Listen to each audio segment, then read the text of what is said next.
new episode of the Brickyard Live Show. We are coming to you live on a Tuesday night, whether you're listening to us after the fact or watching live right now. We appreciate it. And we are here to go over our NFL midseason recap, grading every single team on their performance so far, handing out our midseason awards, taking a look at the playoff picture. Of course, we're going to recap and talk about every game. As always, we don't ignore any team in the NFL. We're not going to just talk about the Chiefs, just talk about the Cowboys. We include every single NFL team. We're also going to go over, the media running with our Jonathan Taylor MVP headline when we were first before anyone else, and then going over what is happening with the NBA. Adam Silver is going to have to testify in front of Congress, so going to have to cover all of that, but we need to get the worst of the worst out of the way first. None other with a top 5 worst list according to the Brickyard is Brick Jameson. Yes, so let's talk about who's graduated. The Jets, who have been atop of this list forever because they were winless. They've graduated, at least this week, from the worst top 5s. The Dolphins, who have been stapled to the top 2 worst teams in the list. You win, you're off the list for the week. They have graduated. At number 5, let's get the boring teams out of the way. Teams that are actually just bad and you feel bad for. They're in rebuild. They don't have maybe their quarterback quite yet. They have a lot of holes to fix. Number 5 is the Titans and Saints. I'm putting them both together. They're not fun to make fun of. It just feels like I'm kicking a little schoolboy that hasn't quite developed yet. It's just not fair. So number 5, let's get the Titans and Saints out of the way. They are bad teams, but they are trying their best. And that they do not deserve my wrath. But a team that does deserve my wrath, how about the Cleveland Browns? Cleveland, what are we doing exactly? I don't understand it. You watch them get blown out by the Patriots. You see Dylan Gabriel as their main guy. They get rid of Joe Flacco, who is shown to be really good for the Bengals so far this season. And then this whole Shedeur Sanders controversy, I don't understand. And then you have the mastermind of Kevin Stefanski, who has won Coach of the Year, yet for some reason their offense has been completely anemic under that regime. He's probably gone after this year. Cleveland, to no surprise, the worst top 5. They start at number 4. And my top 3 picks are all teams that are enigma to some extent. Number 3, I have the Atlanta Falcons. Because you look at the last 5 weeks of the Falcons, and it is as a roller coaster as it gets. They lose 30-0 to the Panthers, despite outscoring them throughout as far as yards, rushing yards, passing yards. They lose 30-0. Then they beat 2 potential playoff teams in the Commanders and the Bills. And we're like, okay, maybe this Falcons team is good. Nope. They lose to the Niners 20-10. No big deal. And then the worst part of it all, this week, they lose 34-10 to the Dolphins, who have been stapled to the worst top 5 list the entire year. What is this Falcons team? You called them the Dolphins of the West, and I'm starting to agree with that take more and more. Falcons, number 3, the enigma of the NFL. But how about another enigma? How about the Bengals? Same type of team. They beat the Steelers. You see Joe Flacco throw it to Jamar Chase 20 times. It's looking like this offense has come alive. But then what do they go ahead and do? They give up 23 points to the Jets in the fourth quarter, a team that has combined for 17 points over the previous 2 weeks. They had Justin Fields throw for over 250 yards when he had combined for 90 over the last 2 weeks prior. Who is this team? I don't get it. Jamar Chase, T. Higgins, Chase Brown, Joe Flacco. That looks good to me. But yet the Bengals lose to the Jets of all teams. The 0-7 mastermind that is the Jets. Speaking of the Jets, the number 1 team, according to the Brickyard, the worst of the worst. I'm putting the city of New York. I'm putting both the Giants and the Jets in here. Why? Because neither team can win at the same time. You realize that these teams have not won on the same day since 2019. But then it gets better. The Jets, they are no longer winless. A win for the city of New York. This team will not go down with the 2008 Detroit Lions and the 2016 Browns. They are extinguished from that list. But what was their sacrifice? The Giants have to lose Cam Scatterbo, the most exciting running back in the NFL. He's gone. Not only that, since 1976, they have only won on the same day 3 times. These teams always play on Sunday. That's bad. And then in the last 20 years, the combined records for both of these teams is 264 and 367. Neither team has both made the playoffs since 2006, since the George Bush era. Thank you very much. And then if you want to add all the other sports in, the Yankees haven't won since 2009. The Mets are perpetually terrible. They have a $500 million payroll but can't make the playoffs. And then the Rangers, the Islanders, every other team in New York. What is wrong with the city of New York? I'm convinced now that the city of New York is a cursed sports city. And number one is the city of New York.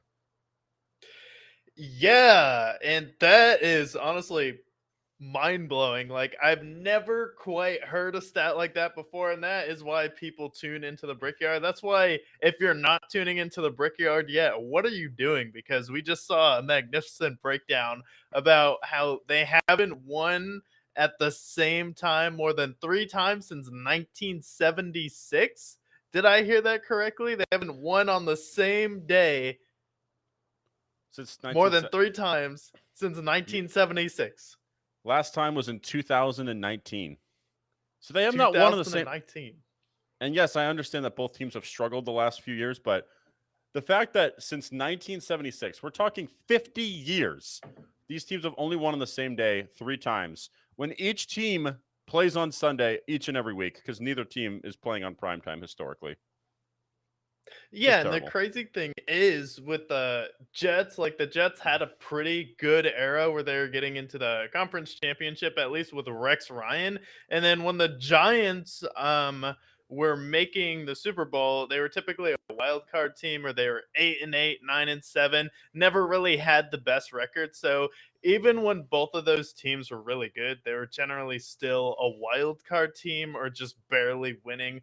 At that time, what was the NFC least, because it was the Romo Cowboys. Was it Robert Griffin III, or was it going to be someone else for the Commanders? And then you have the Eagles, who would kind of filter in and out with you. They bring in Michael Vick. Then you have Donovan McNabb. But these teams not winning on the same day only 3 times since 1976 is absolutely mind-blowing. Incredible stat. Yeah, and I don't understand it. I don't know what hex that the NFL gods have on the city of New York, but when one team wins, the other team always loses. And now we lose Cam Scattaboo. The Giants look lost. And now the Jets, a win, still a loss at the end of the day. But that being said, tired of being negative. Time to have our glass half full. The best of the best, the pillars of excellence in the NFL, according to the Brickyard. Yeah, so we have the best of the best according to the Brickyard, and this week at number 5, we don't just have one team, we don't just have 2 teams, we have 3 teams at number 5.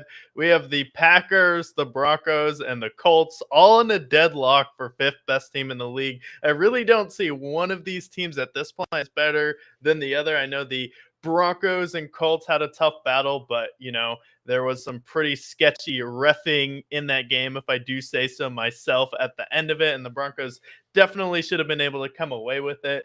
And then the Packers showing up and showing out on Sunday Night Football again.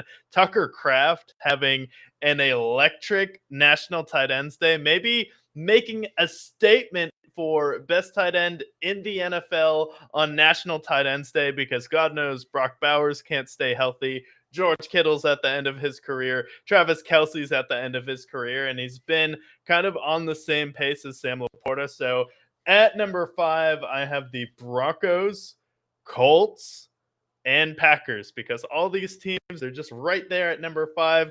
And at number 4, staying at number 4 again, we have the New England Patriots. I mean, Drake May, at this point, what can you say? They're going out there and doing exactly what they need to do to win games, and they're making teams go crazy on the sideline. You gave Myles Garrett a career day. He sacked Drake May 5 times, and the guy is still having a meltdown on the sideline because he knows, even though he sacked him 5 times, it doesn't matter, because the Patriots still scored over 30 points on this team. And now you're seeing Josh McDaniels have a real impact on this team. And Josh McDaniels is someone who is kind of shunned because he's not a good head coach, and not every offensive coordinator is meant to be a good head coach. But what he is proving is that he can be very effective as a mentor for a young quarterback if it's the right guy. I believe Mac Jones, rookie year, he was with Josh McDaniels before he went to the Raiders.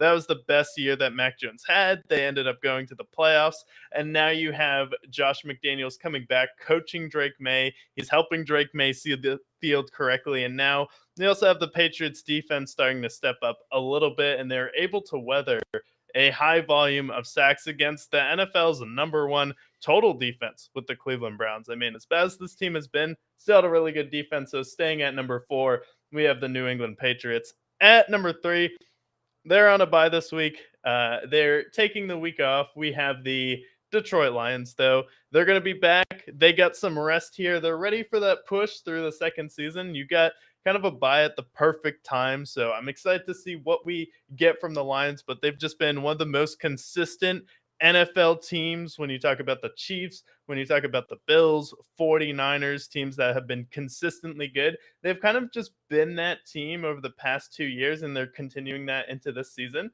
So with that in mind, have to keep them at number 3 here.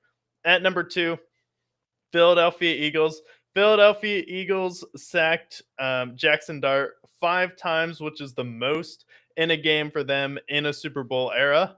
So the Philadelphia Eagles defense is stepping up this year when it comes to pressure. You're starting to see some of those draft picks over the past few years really come along for you and make an impact. And then you also went out there and then destroyed the Giants, ended any hope that they have, and you diabolically sabotage the entire city of New York. And you have to also put them on here because Philadelphia does get a bad rap, and it has definitely earned that bad rap. But the fact that you have Big Dom out there going out, dropping off some pizza, Philly cheesesteaks to Camp Scatabo, just an overall classy move for the Philadelphia Eagles. So staying at number 2, we have the Eagles. And then at number 1, it's not fair, but it's the Chiefs. I mean, we all saw what was coming on Monday Night Football. I said this game was going to be a bloodbath. And you know what happened? The Chiefs absolutely dominated this game from start to finish. And they gave Marcus Mariota a heart attack. He basically had a meltdown on the field, slapping the ground. They didn't know what to do. They didn't have any answers for the Kansas City Chiefs. And what's terrifying is this team has not looked this good in the past 2 seasons, at least in the regular season. And then if you're Buffalo, you're like, oh man, we really thought the Chiefs were going to have a down year this year. Really thought this year we'd actually have a chance. And now you're looking at the AFC, and you really have to question if anyone can step up against the Kansas City Chiefs. And right now, I don't think so. I think the only team that might be able to do it is Denver. Just because they see them 3 times in a year, and Sean Payton is just that good of a head coach. But I don't know. We'll see. I don't believe anybody can beat the Chiefs at this point. You see Rashid Rice come back, immediately steps in, has a huge game, almost 2 touchdowns in this game, plays out of his mind. This is a good game to pivot into with the Chiefs and Commanders game, but excellent list. Top 5 teams according to the Brickyard, with the Chiefs remaining at number 1. And a good game to start with. Chiefs 28-7. We had another Mahomes masterclass, 3 touchdowns, and then Rashid Rice returns, 9 catches for 93 yards. He plays well. Running game gets going with Pacheco and Kareem Hunt's dual threat capabilities. And the Chiefs really just kind of dominated throughout. Marcus Mariota not really able to do much at all. Yeah, and did you know that the Commanders have lost 32 straight games to the Chiefs? Whoa, I did not know that. That's a That's franchise insane. worst streak from them, but they have a franchise worst streak of 32 straight losses to the Kansas City Chiefs. So I get you don't play them that often, but every time you do play them, you just happen to, I don't know. It's just one of those things where when they do eventually beat the Chiefs, like what happens if Jaden Daniels gets to the Super Bowl against Patrick Mahomes? Then you're trying to snap a 32 game drought if you're the Kansas City Chiefs. That's absurd to me that their record is that good against the Commanders. But Chiefs, they just own them head to head. 32 straight losses. That's more than just football at that point. There's something psychological at that point. Well, we had called that game. We knew the Chiefs were going to handle business. The Commanders are banged up. We don't have Jaden Daniels.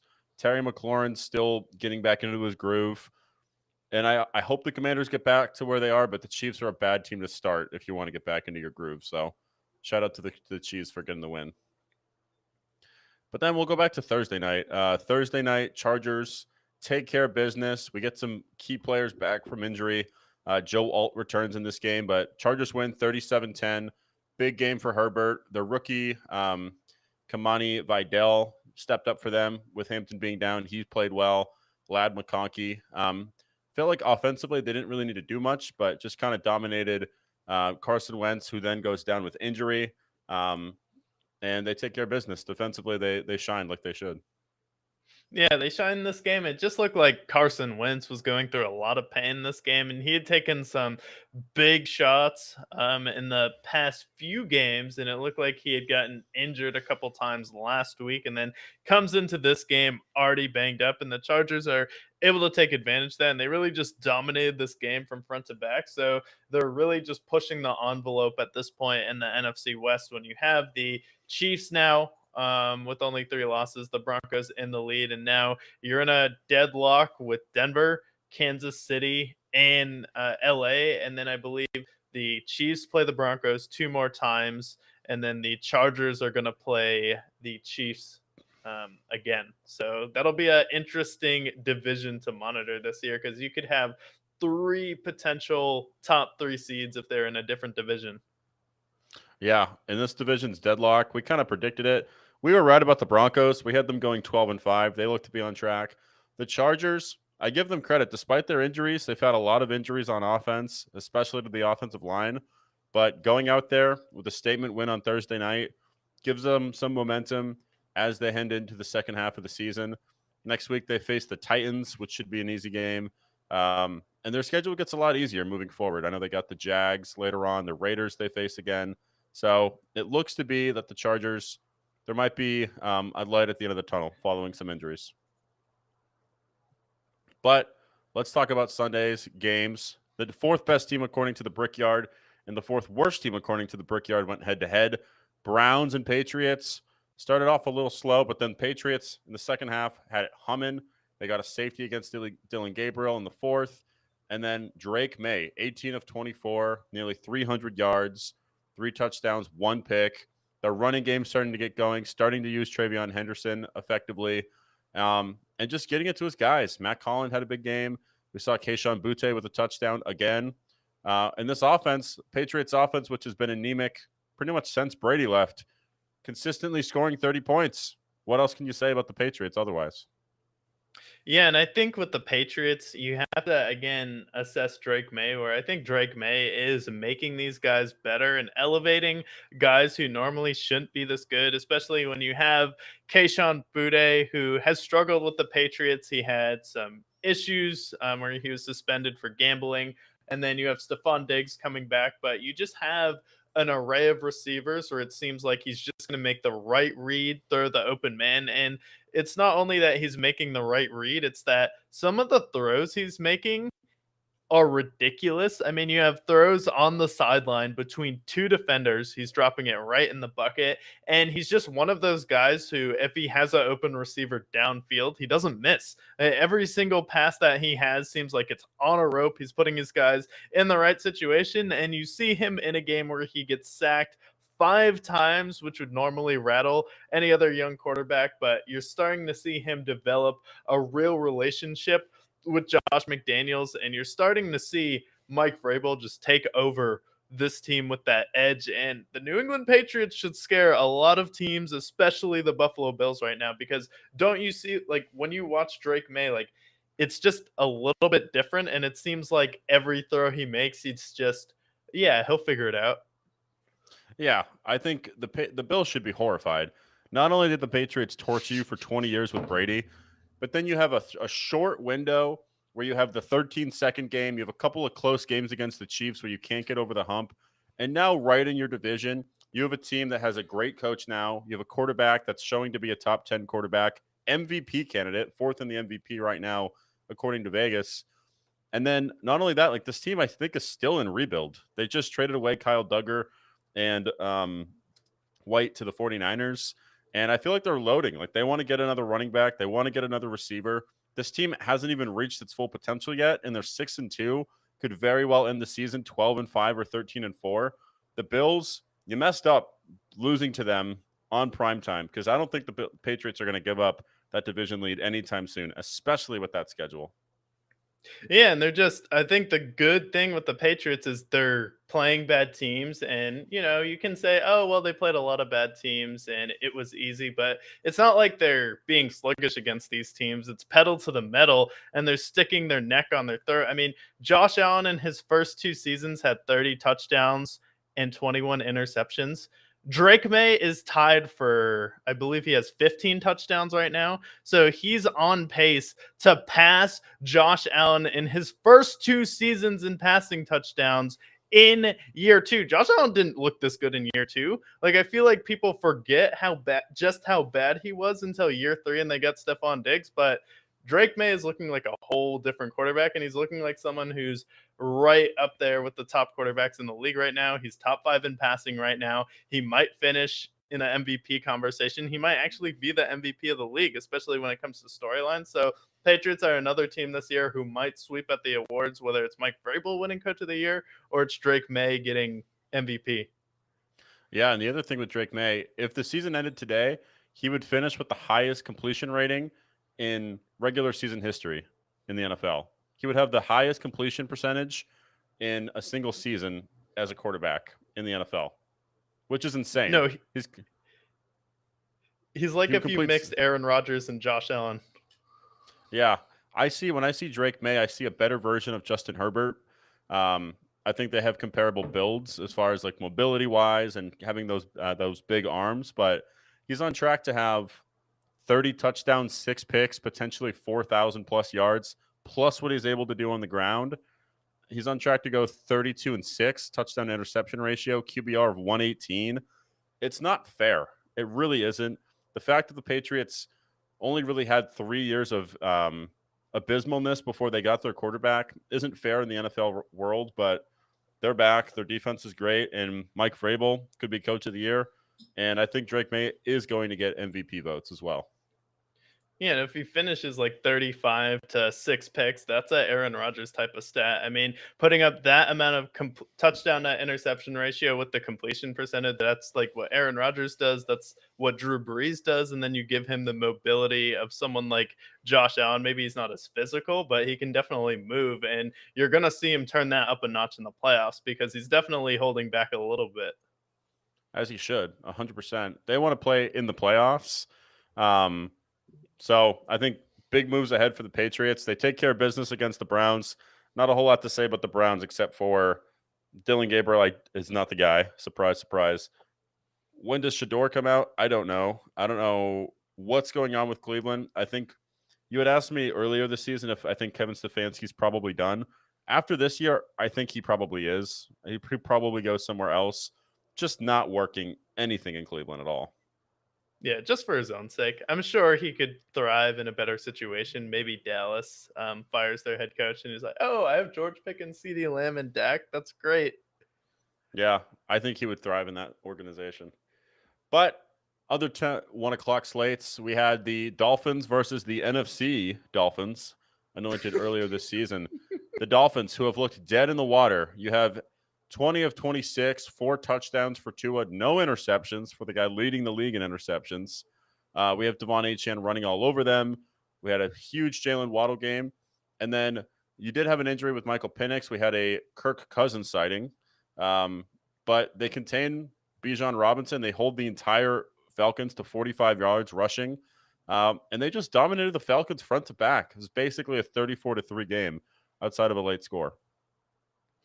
Yeah, no, the Falcons after this game, not a serious team, not a serious game at all. You have a game where Michael Penix is grinding it out versus the 49ers and ends up losing to Mac Jones. And that's just a game where you're outcoached and the 49ers are just a more fundamentally sound team.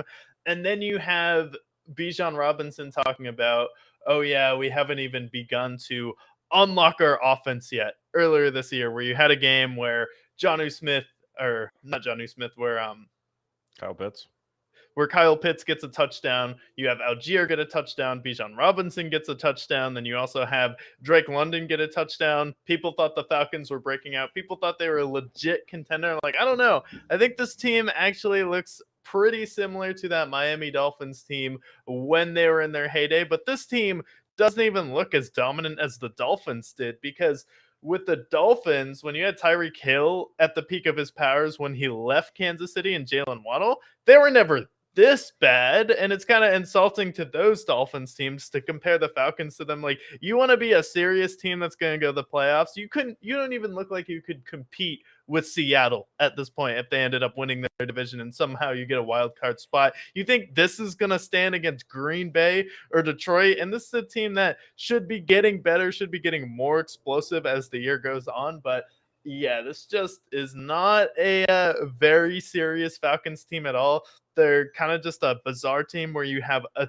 30-point shutout where you lead the Panthers in every single statistical category except for points, and then you let the Dolphins dominate you, and then Jalen Waddle look like the best receiver in the league at this point. What exactly is going on in Atlanta? I think this team should be opened up to a lot more scrutiny, because now Miami and New York win on the same week, and the Dolphins and Jets, notice how they're just keeping pace with each other, and that'd be like a good transition there. But yeah, I mean, good transition for the Dolphins. Credit to the Dolphins, right? You get off of the worst top 5 list at least for 1 week. The Jets also graduated from the winless club, 1-7 now after they have a miraculous fourth quarter comeback against the Bengals. And this wasn't even the Bengals having a bad offense, which has been their struggle pretty much all year. Joe Flacco played a fairly good game, had 2 touchdowns. You had another game where Jamar Chase is getting the ball 20 times in his direction. You even had Chase Brown have some pretty big runs in this game. You're like, okay, what went wrong? What went wrong is one of the worst offenses in the league exploded in the fourth quarter, and you choked the game away against Justin Fields, a guy who cannot throw, period. He threw for 90 yards combined the last 2 weeks. One of only 3 people this year to throw for under 50 yards. Justin Fields, and Justin Fields.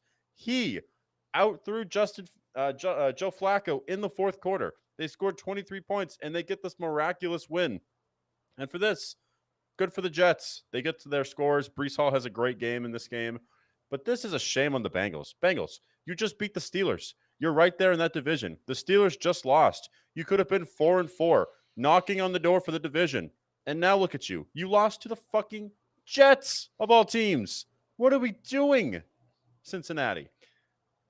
Well, did you know that how many teams Justin Fields has beat when the opposing team scores more than 21 points? What? 1. The Bengals. That's it. Christ. Oh my God.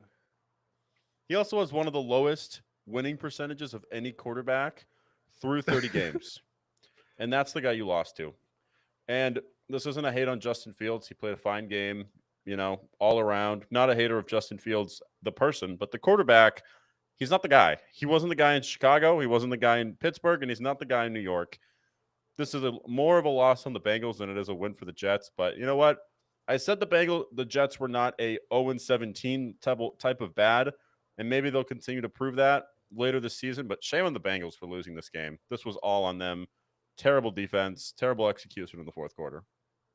Yeah, and then you have Breece Hall at the end of the game. You're leading it 31-16 is what the Jets trailed, and then they score on 3 straight possessions, and then Breece Hall is the one who throws a touchdown at the end of the game. I get you have a running back for a quarterback. They're like, well, if Justin Fields is a running back, let's see if our actual running back can throw a touchdown at the end of the game. And then you have Breece Hall coming up with a winning touchdown pass in this game. He carried the ball 18 times for 133 rushing yards with 2 touchdowns. And then Cincinnati simply just let their foot off the gas pedal. They were getting whatever they wanted all game. And this is a team where you can't play around when you have a defense this bad. You really need to try and score every time. Seemed like Joe Flacco just didn't get his afternoon nap. I don't know what happened there. Maybe he had too much bar food while he was eating alone. We don't know. But the Cincinnati Bengals had a real shot to come within one game of the Pittsburgh Steelers. And then you get to play the Steelers again. Like, this was a game where if you win it, you're really looking at the possibility where you're potentially a lock now to win your division. With Joe Burrow being slated to come back in December, you just need to survive one more month. So I do still think it's doable for the Bengals. And this is a game where they took their foot off the gas, and then you're going up against a team that is 0-7. You kind of have to recognize that desperation there, especially for the New York Jets. And Aaron Glenn, now he's going to say, I remember when we were with the Lions and we went 0-7, and then we won one game, and then it was one game at a time. And now Aaron Glenn has a legitimate message, and then everyone's like, hey, he's from Detroit. They went 0-7. I think he'll turn the Jets around too. So, oh my God, we'll see. I can't. We'll see, Jets. We're rooting for you. Based on what we saw, a good transition for the Giants, losing Scadaboo. As long as it's not the same time the Giants win, I think you have a good chance. Eagles take care of business against the Giants, blow them out for the most part. Saquon Barkley comes alive. Main storyline for the Giants, though, they lose Cam Scadaboo. His ankle basically twists the opposite direction. He's out for the season. Big loss for them. And then ultimately for the Eagles, no A.J. Brown in this game. Devontae Smith fills in the void for that. And Saquon wakes up. He's been kind of a little bit lull since his big season last year. He wakes up a little bit. Hopefully more to come from him. But any takeaways from the Eagles or Giants in this game following the Eagles blowout? Yeah, I mean, the Eagles do exactly what they need to do in this game. Jalen Hurts, 15 of 20 with 4 touchdown passes, which is incredible for him. And then I know fantasy owners, and if you look through the lens of fantasy, which I hate when fans do this, is judging a player off of that. But for me, I judge a player off what he needs to do. And for Saquon Barkley, I don't want to see him get a touch for the Philadelphia Eagles or have a game with more than 15 touches until November. And then if this is going to be a sign of what's to come for the Philadelphia Eagles with Saquon Barkley, it's like, all right, their offense is officially unlocked. Like, if you're Saquon, we're not trying to push it in September or October. This is the first real week, it felt like, of football. Now we're heading into the actual part of the season where games start to actually matter for certain teams, and you're starting to see the divisional winners start to shape out. I think this is a really good sign. The Philadelphia Eagles have a chance to be the first back-to-back division winner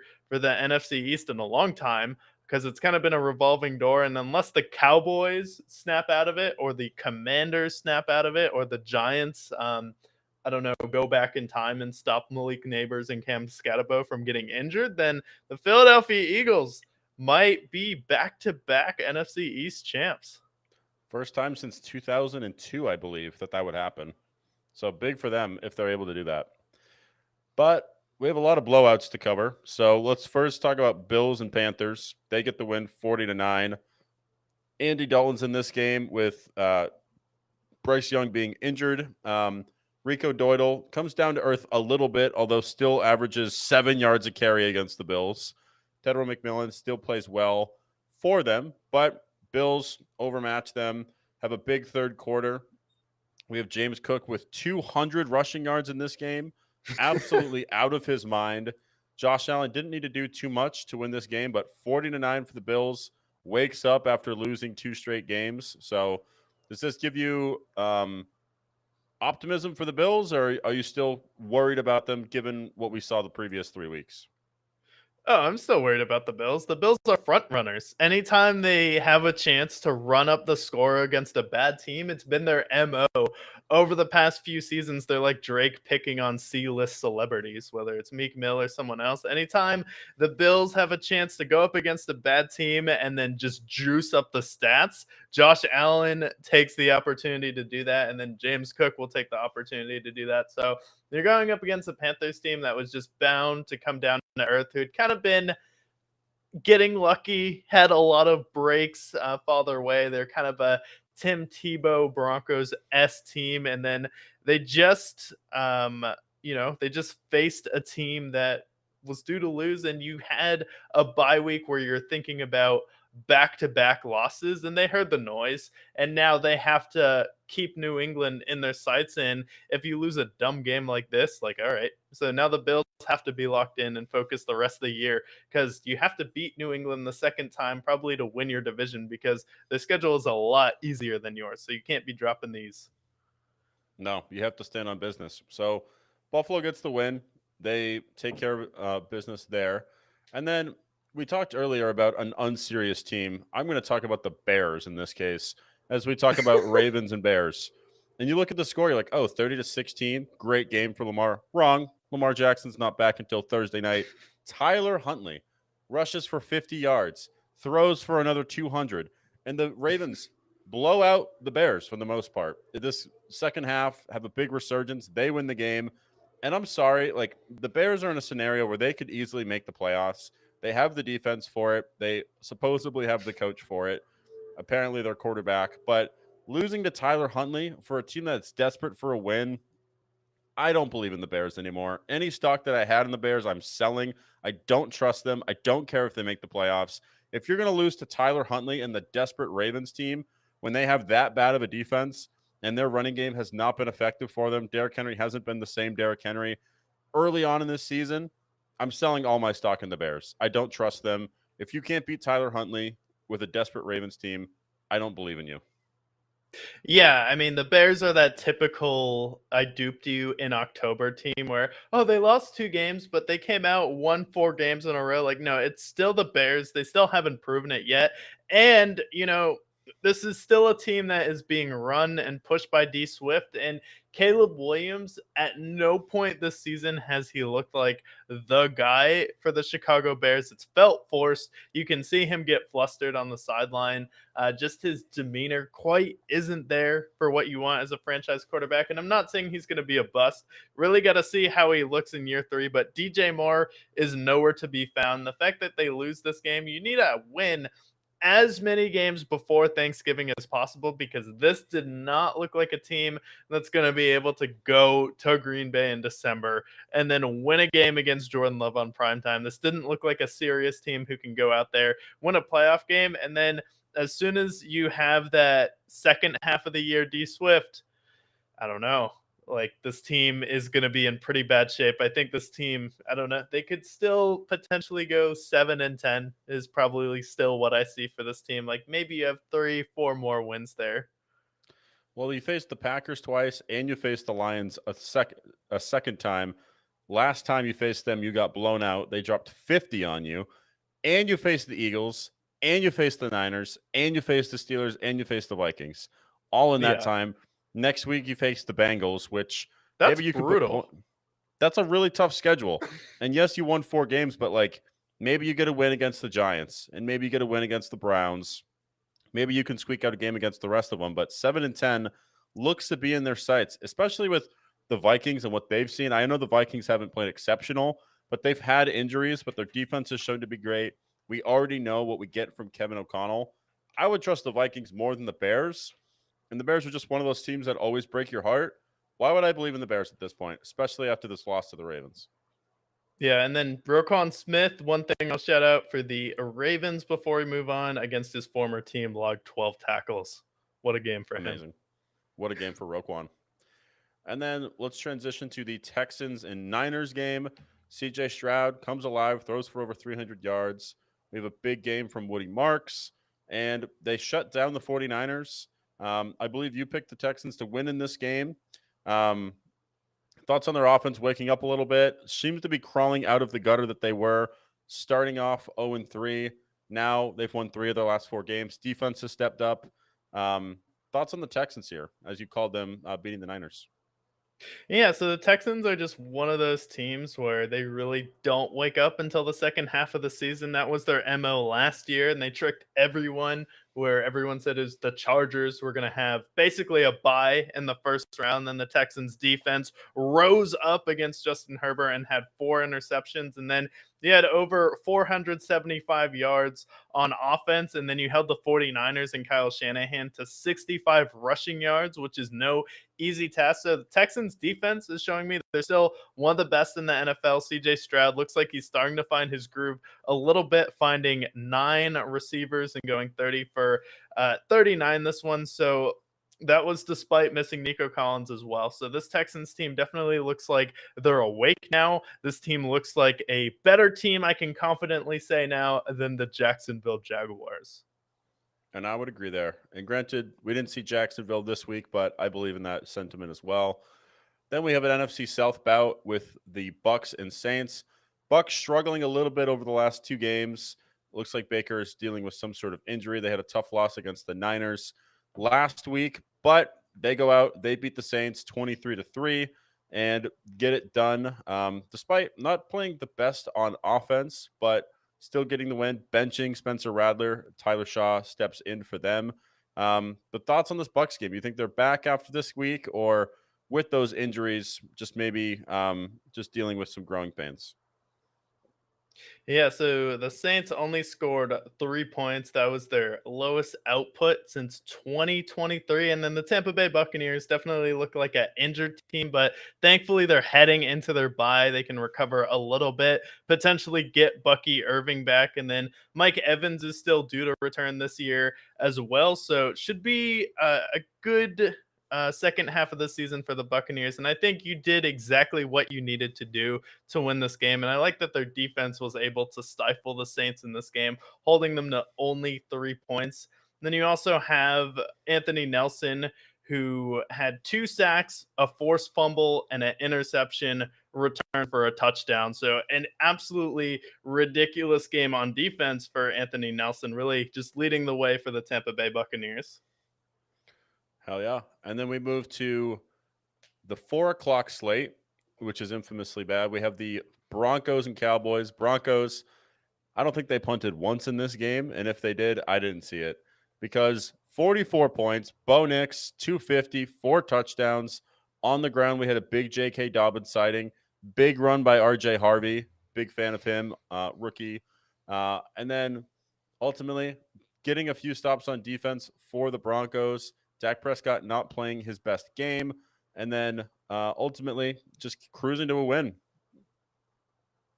Yeah, no, they cruised to a win in this one, and Harvey and J.K. Dobbins look like a legitimate RB1 and 2 combo where you saw both of these players have some pretty explosive plays. Well, J.K. Dobbins ran for 111 yards with only 15 carries.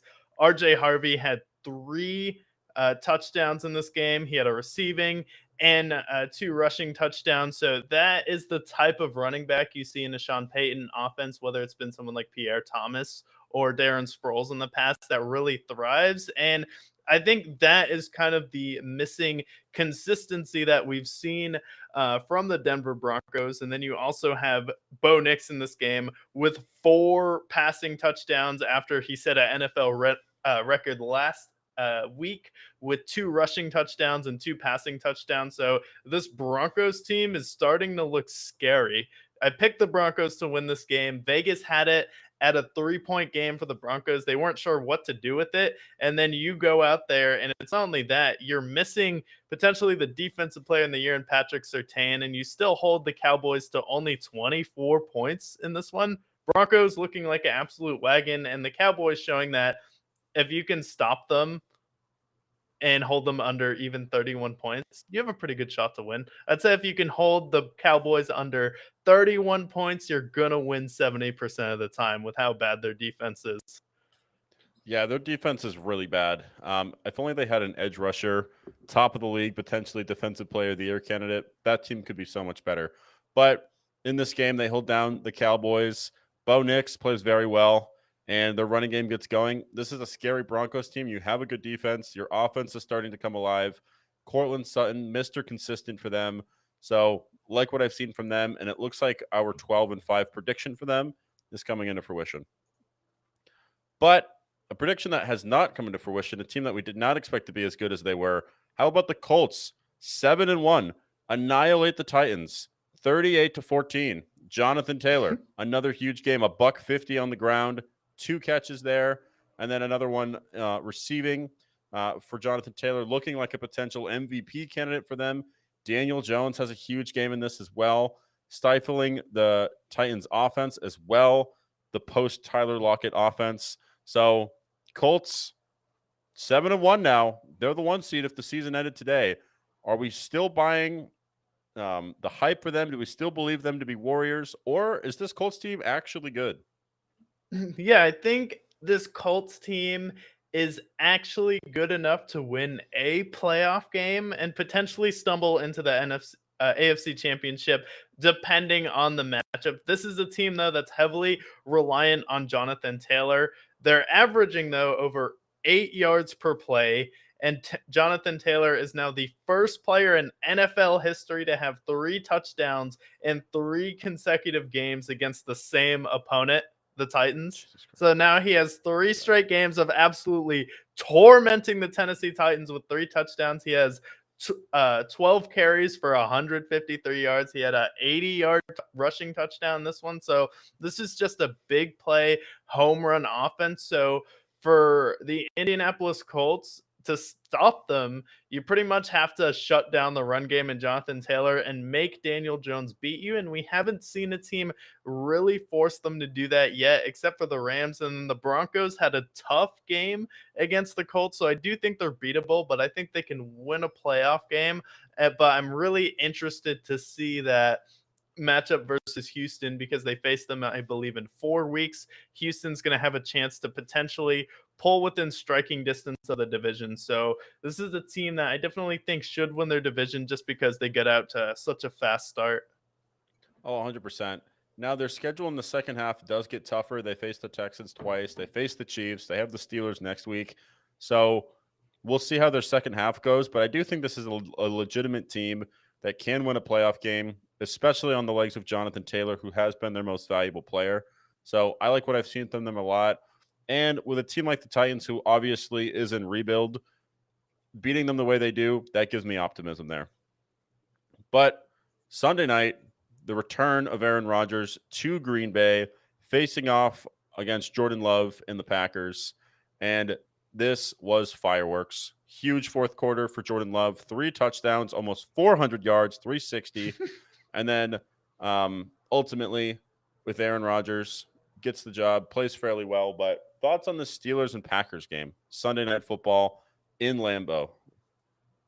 Yeah, Jordan Love now proving that he is a prime time quarterback. I mean, we saw him come out, have a huge primetime game on Thursday night versus the Commanders.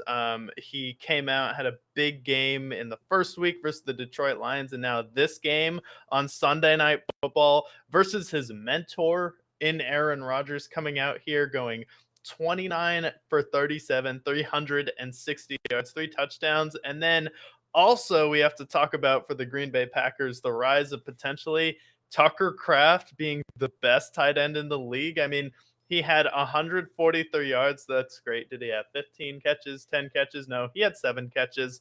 And then he had 2 touchdowns. 131 of those yards were after the catch. Insanity. Yeah, Tucker Kraft, I mean, his highest total was 700 receiving yards, and he has 500 through 7 games, basically. So he's exploded. They nailed him on the draft. They got him in the 4th round. He's been excellent for them. He's been essentially Jordan Love's favorite target. He's consistently getting 7 to 8 targets a game, and his yards after the catch. He's also been a touchdown machine. And you look at the guys around the NFL, typically it's the Kelseys and the Kittles of the world. They're getting older. You have Brock Bowers. He's been banged up this year, but Tucker Kraft showing him to be arguably the best weapon on the Packers right now as Matthew Golden starts to get going. But his ascendance from year 2 to 3 so far has been magical. He's easily been the best tight end in football to this point, and I think he could be a guy that ends up getting 1,000 receiving yards by the end of the season for this team. Yeah, so we'll see with the Packers and the Steelers. They held a 16-7 lead at halftime, but they allowed the Packers to score 5 straight times in the second half. And then, I don't know, Pittsburgh kind of their offense has just been starting out strong and then just slowly falling apart. So that Colts game next week is going to be a real litmus test for this team, because if you lose that game, then I wouldn't even be surprised if the Ravens were able to come out of the ashes and win this division when Lamar comes back, especially with Derrick Henry having a huge performance and Roquan Smith coming back. Oh yeah, I think they really missed out. Like that Bengals game was a huge loss. And then you lose to the Packers. Your schedule is going to get tough when you face the Colts next week, the Chargers, and then the Bengals again. Like this is the team I want for once in the Steelers' life. It's usually their defense that plays great and their offense is abysmal. Now their offense is fairly good and their defense has not been great. Something that is unforeseen typically in a Mike Tomlin offense. But they did acquire Kyle Duggar from the Patriots. Maybe that gives them a boost, but they if they don't end up winning this division, it's a lost opportunity between the Joe Burrow injury, the Lamar injury, and then obviously what the Browns are. But you have a perfect opportunity, and it looks like you're foiling it currently. But you have now been recapped for all things Week 8, and we are now in the halfway point of the NFL season. We did our first quarter grades last quarter, just a month prior. And here we are now in the midseason awards, almost at the halfway point to this point, entering into Week 9. So we figure we give out our awards for the halfway point, give our grades for each team. Early on, checkpoint here for the midseason awards. Just where we at in the NFL season. Yeah, it's been an interesting NFL season so far. Very competitive, where I feel like we've had a lot of really good teams at the top, but there's been a lot of teams that have just been bad so far, where we have potentially 8 teams competing for the number one overall pick, 5 teams you could legitimately say could end up with the number one overall pick. And then you have a lot of powerhouse divisions where you have the AFC West with a 3 team lock at the top. You have the Buffalo Bills and the New England Patriots now in a tandem kind of relationship where both of these teams are very similar. Buffalo Bills defense has some major issues, especially with Ed Oliver getting injured. You have Russo, who's been in and out of the lineup for them. So you have 2 teams there, and then you have the Indianapolis Colts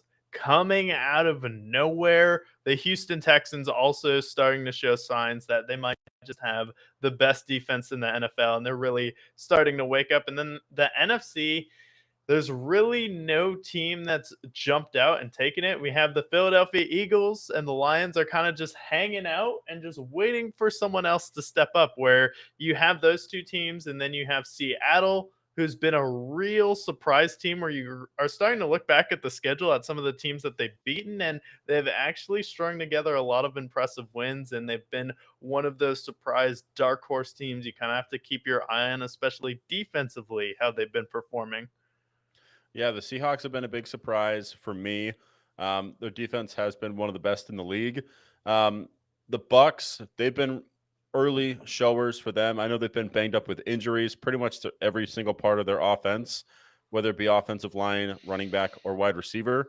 But I still believe in the Bucks. They should run away with that division. NFC North has been really interesting as well. I feel like between the Packers and Lions, they're dead set in the playoffs, but the Bears could potentially make the wild card. The Vikings are still very much in the mix if they can get their quarterback situation right. They're very much in the mix. So that NFC North is very interesting. And then the NFC West, I mean, you can even throw in the Niners. This is a team that also has had a bunch of injuries. And yet, despite whether it's Mac Jones or Brock Purdy, still scraping together wins. I don't know if their wins for me have been super impressive, but between the losses on defense and your losses on offense, the 49ers have also been a huge surprise. I would have thought this team would have floundered by the injuries they've lost to. Yeah, and the you both NFC and the AFC West have kind of been a 3 team lock at the top, where you have a team like the Chargers and the Seattle Seahawks, where you're not quite sure, and then the Broncos with Sean Payton, and then you just look at some of the coaches in that division. It's pretty historic, but let's go over each team and give them their grade. Then we're going to recap the stats, playoff pictures, and hand out some awards here. So definitely a big segment. Get your popcorn ready. And I say we just start out. Let's get the NFC South out of the way. All right, let's start with the Bucks. For me, despite their injuries, Baker Mayfield has been an MVP candidate up to this point. I think I have to give them an A minus. Your injuries, it hurts to see it. Mbuka's been banged up. Mike Evans has been banged up. Bucky Irving, but they're still strong. They have a 2-game lead in that division, and I don't suspect the Panthers, Falcons, and Saints to catch. I'll give them an A minus so far. Yeah, no, you're a team that is in a division with three teams that are not serious NFL teams, and you're going out there, you beat each of those teams, done exactly what you need to do. So credit to the Buccaneers, Baker Mayfield holding the team on his back right now, and you're heading into a bye, kind of exactly where you need to be. So I give them an A minus as well. You haven't been an A or A plus team, but you've done exactly what you need to do to win, and then a little bit more. So you earn above a B. All right. And then we have the Panthers. They're 4-4. I believed in the Panthers. I thought that they were going to be an interesting team, maybe not a playoff team. They won 3 straight games. They just got blown up by the Bills. I still don't believe in them to be in the playoff race at the end of the day. I am going to give them a solid B grade, though, for the fact that they've had some impressive wins. That Falcons game shines out for me, and they've had a few come from behind wins as well. So I'm going to give them a B. I think they've played fairly well. Yeah, and I think this is a team that started out the season. We're pretty concerned about them. I feel like everyone in the NFL was holding their breath, especially when it looked like Bryce Young had turned back the clock again and not in a good way. And then you come out, you win 3 straight games. Rico Dowdle, even though Chuba Hubbard is still ahead of him, for some reason, still top 5 in rushing. You have Tedero McMillan, who's looked pretty good for you. And then overall, Dave Canales has just done a good job coaching this team against teams that maybe are a little bit better or teams that you're in the same league with and just navigating them to victory. Sure, you'll have your games where you get blown out by the Bills, but you've had some pretty good performances and won some games you probably shouldn't have been in at all. Yeah, so credits to them. Next, we have the Falcons. I know how you feel about the Falcons. They've lost 2 straight games. They're 3-4. Very weird team to pick for me. They were the 3rd worst team according to the Brickyard. On one hand, they beat the Bills and they beat the Commanders and they beat the Vikings fairly considerably. But on the other end, they got blown up by the Panthers. They got blown up by the Dolphins and the Niners game. For me, I give them a C because I'm like, who is this team? I don't know if this team should be fighting for a playoff card when they have the Drake Londons and Bijan Robinsons of the world, or if this team should be fighting for a lottery pick. So I have to give them a C. I don't know what this team is at all. Yeah, I give them N for not a serious team. I mean, this is a team that got shut out after leading every statistical category except for points, and then you lose to the Miami Dolphins. Of all teams, I guess the Dolphins heard me compare the Falcons to them in their heyday and got offended and decided to turn back the clock. And Jalen Waddle having one of the best games of his career versus Miami. Tua looking like a top 5 quarterback again versus the Atlanta Falcons. So they get a F from me. Unacceptable. I get you beat the Bills, but I don't know. Josh Allen just isn't good on primetime, and he lost 2 straight primetime games. So it's not like you're special. Yeah. And then the Saints to end it, they're 1-7. And I'm going to give them an H for heart because they're trying their best out there. They're playing with the power of friendship, but it's just not enough. Their team, their defense is rattled with injuries. Their quarterback situation is not ideal, but I still feel like they've been fairly competitive even in their losses. So I don't want to ridicule them and give them an F. We knew what we were going into. We expected them to be bad. We had them going 1-16. So they're exactly where they are. I give them an H for heart. Yeah, I give them a S for Skip Bayless name and grade for them. I bet if he was on Undisputed or First Take right now, it's like this team is Spencer rattled right now. Every time I see him play, this is not Spencer Rattler. I call him Spencer Rattled, just like I call Carson Wentz because he winces in the pocket. So they get the Skip Bayless Award for Spencer Rattled. All right. And then let's go to the West in the NFC. Let's get the worst out of the way with the Cardinals. I don't think a grade F is appropriate. I give them a Z, the lowest letter on the alphabet. 5 consecutive losses. They've been pathetic. They lost to the Titans, who might only win one game this year. You get torched, and all of these games are close, but you still just know in the heart of your mind that they're not going to win these games. Even with the Saints and Panthers games, we're far too close for comfort. This team is bad. I give them a Z. Yeah, I give them the Bruce Buffer Award for, and still the worst team in the NFC West, the Arizona Cardinals. The worst winning percentage of any NFL team, I believe, since their existence. And that's 100 years, by the way, of being bad. Then we have the Niners. Despite their injuries, they're still 5-3, still very much in that division. Just a half game back of the Seahawks and Rams. So, despite their injuries, I got to give them a B for what they've been able to do. Mac Jones has seemed to find his place in San Francisco despite Brock Purdy's injuries. And they've been scraping together wins, but got to give them credit there. They're 5-3, still very much in the wild card race. So, I will give them a B for their performance so far. Yeah, and Kyle Shanahan gets to give them a I for "I told you so." We should have taken Mac Jones over Trey Lance. What on earth were we thinking? I mean, if this is what Mac Jones can do with the injury-riddled 49ers, think about what he could have done with the 49ers at the peak of their powers, with what Trey Lance was showing us, with what Jimmy Garoppolo was showing us. So, Kyle Shanahan kind of gets to take a little bit of a victory lap with the front office when he was the one who wanted to take Mac Jones in the first place. And he would have been right. Then we have the Rams. They're 5-2. They've shown to be well. I mean, the power of Puka Nacua and Devontae Adams on that same team. Kyron Williams has played well for you. Matt Stafford still playing great into his late 30s. They've had some good wins there. So I'm going to still give them a B+. I don't know if I can anoint them quite to be the pillars of excellence in the NFC, but I think they're definitely almost there. I give them a B+ from what I've seen from them so far. Yeah, I'll give them a B+ now. There's really not much to say except they've done exactly what they need to do. Yeah. And the Seahawks, one of the biggest surprise teams in the NFL. Their defense has played well. Even in their losses, they've only lost by 4 points to the Niners in opening week of the season, and then a shootout with the Bucks that didn't go their way. But ultimately, every game that they've gone up against, they've played well. So I give them an A- for where they are. I don't know if I believe them fully in the full playoff picture, but I got to give them credit. I didn't expect them to be as good as they've been so far through the first half. They've played well, so they get an A-.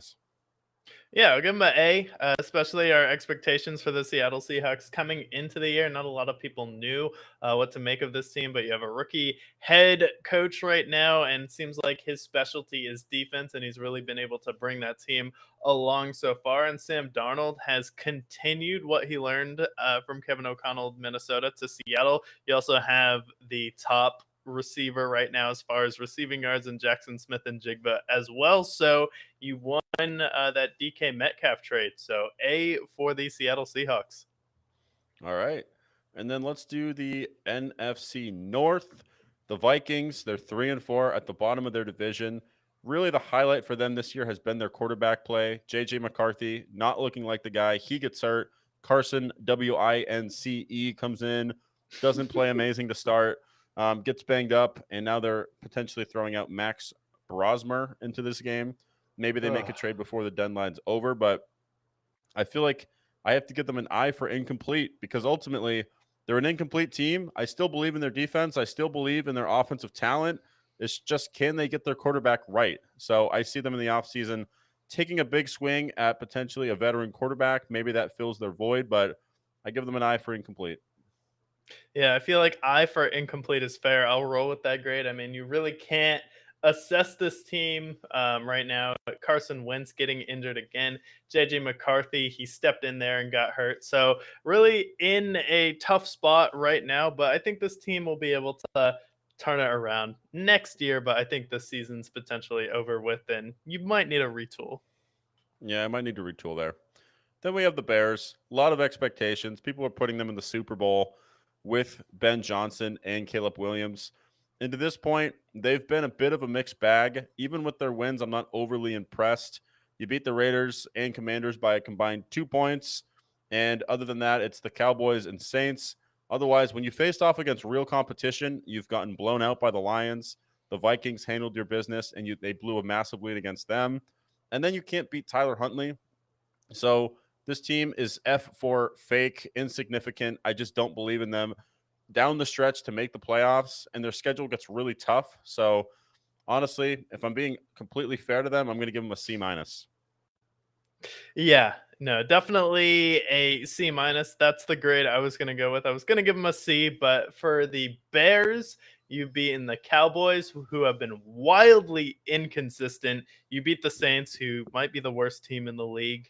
Great. Glad you did that. And then you barely beat the Raiders, and that was a really close game. And we know how bad the Raiders are now in retrospect.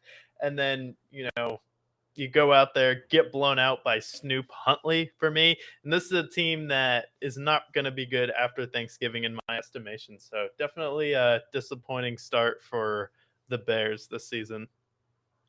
And then let's talk about the pillars of excellence. We have the Lions.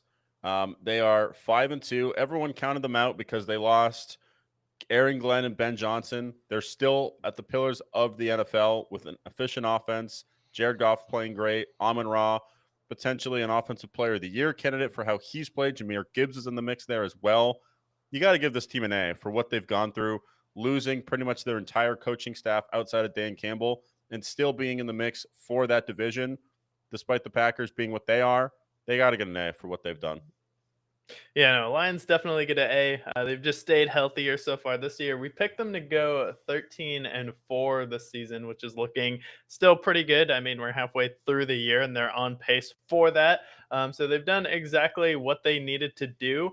You're starting to see them kind of just manage the flow of the season really well under Dan Campbell, still one of the most aggressive coaches. So if anyone deserves Coach of the Year this year, and we're going to give it to a team that potentially wins their division, why not give it to Dan Campbell, who pretty much had to get an entirely new coaching staff, especially when you have Aaron Glenn and Ben Johnson trying to poach just coordinators off of the Lions. So he pretty much had to start from scratch. So I think not enough people are talking about Dan Campbell for being Coach of the Year for that reason, because everyone's like, oh, still dummy meathead, where Ben Johnson was really the brains of the offense here. And then Ben Johnson started to get way too much credit for what was going on in Detroit. And you start to see him start to feel himself a little bit too much, where he is probably the main reason why they lost that Commanders game, if we're going to blame anyone. I think it's fair to point the fingers at them, but I think it's safe to say Dan Campbell's a great coach. He has the best primetime record over his time in Detroit so far, so a lot of credit there. But ahead of them in the division's the Packers. They are 5-1-1. They gave us the glory of that tie against the Cowboys, maybe the best tie of all time, but 5-1-1. And this team has been at the top of the NFC pretty much the entire year. Their defense is starting to show out for them. They have a big win against the Steelers they just had, and their schedule gets easier in the second half of the season with a game against the Panthers and Giants coming up. So based on my expectations of them, I don't think they've quite reached their ceiling yet, so I'm going to give them an A-, but still very much in that conversation for NFC champions potentially against maybe a team like the Eagles or Lions. Yeah, absolutely. I give this team a B plus. Got to be a little bit harsher because I do still expect more from this team. I think you also look at the schedule ahead of them. We've already beat the Detroit Lions, so you get a little of the division-itis, where you have a bad loss versus Cleveland, and then you kind of have a tie on Sunday Night Football versus the Cowboys, which is a little bit awkward. Not a lot of people knew what to make of the Packers, but you come out Sunday Night Football with a decisive win, have two pretty easy games on your schedule. So I give them a B plus, just because I do think we're going to see the Packers take it to not only another level up here, but I think they have a couple more floors to go to. 1,000%. And then we finish out in the NFC East to conclude the NFC, starting with the Giants. Giants are 2-6, but they have been a fun 2-6 team. We had the Cam Scatterboo magic, the Jackson Dart magic over these last few weeks, and they looked really fun. They almost beat the Broncos had they not blown that massive lead in the fourth quarter. So you're looking at a potentially 3-5 team. But that being said, you lose Malik Neighbors, you lose Cam Scatterboo, and the rest of your season does look lost at this point, especially with the Packers, Lions, and Patriots on your schedule in the near future. So for them, I got to give them a C. I expected worse from them, and they've been better, but at the same time, you're still 2-6. So I can't give you too good of a grade.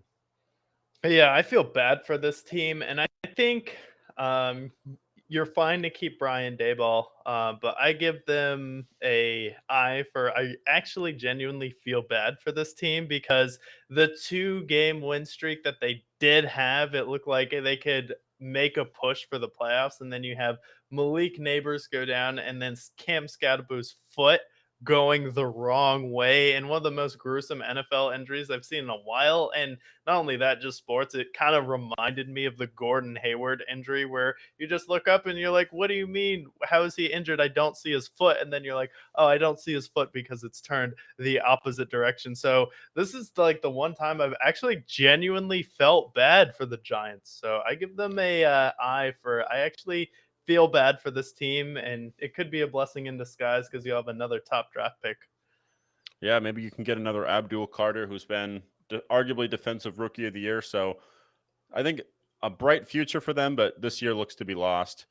And then the Commanders, they were the hottest team entering the league this year after what they did last year with Jaden Daniels.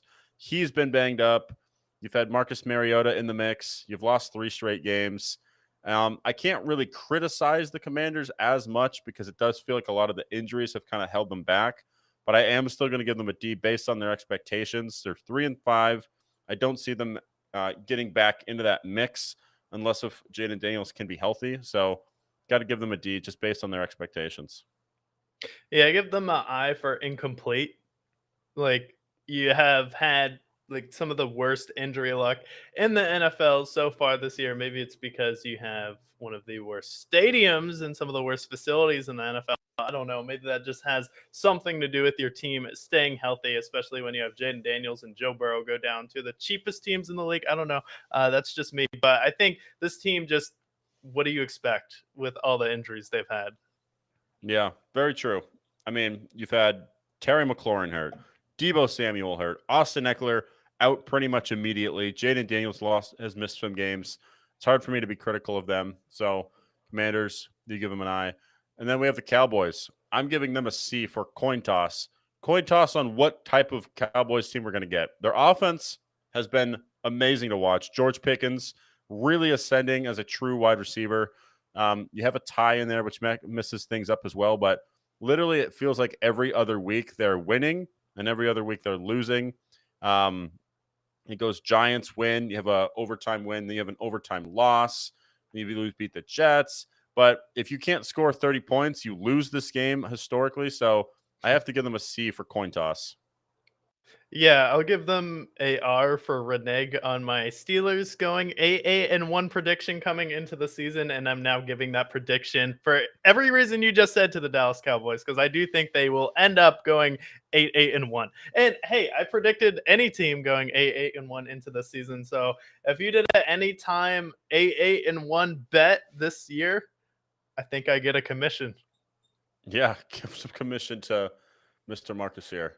And then last team to cover is the defending champs, the Eagles. They're 6-2, and they've just won whenever it mattered. Really, only they had that 2-game skid with the Broncos and Giants, but otherwise, they're just winning any way they can. They beat the Bucks, they beat the Chiefs, they beat the Rams. So I don't really know what else I can tell them. I mean, B plus. Can I give them an A? I guess I can. They've done everything I expected out of them. No Super Bowl hangover, so they're just meeting expectations for me.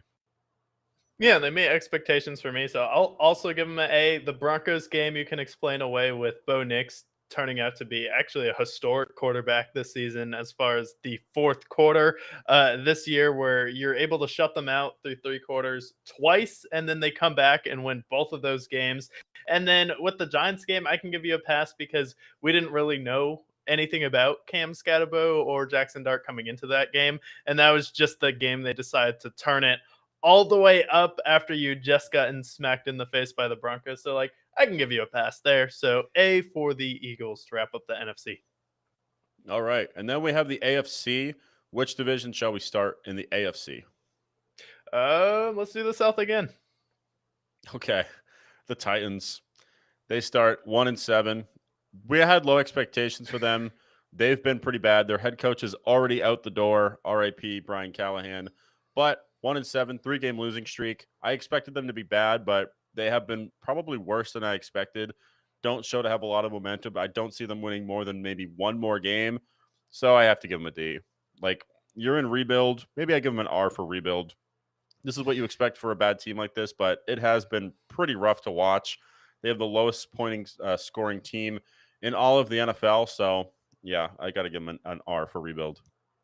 Yeah, I give them a H for the Hugh Jackson Browns because this team feels like the Hugh Jackson Browns, except you replace Hugh Jackson with Cam Ward, and Cam Ward is getting you those stellar quotes where I don't know how we can be as bad as we were last week, or we're just not good at anything right now. And he's kind of been that Hugh Jackson figure for this team where he's like, well, we can't play any worse than we did next year than we did this season. Then watch for the Titans to have another meltdown. And I feel bad because we've seen Cam Ward play well, hit guys in the hands, and they just can't do anything. And God, Tony Pollard and Tajay Spears are so painful. I get Tajay Spears had a pretty good game last week, but it's just so painful watching Tony Pollard at this point. He's just kind of a guy who's over the hill. Oh, 100%.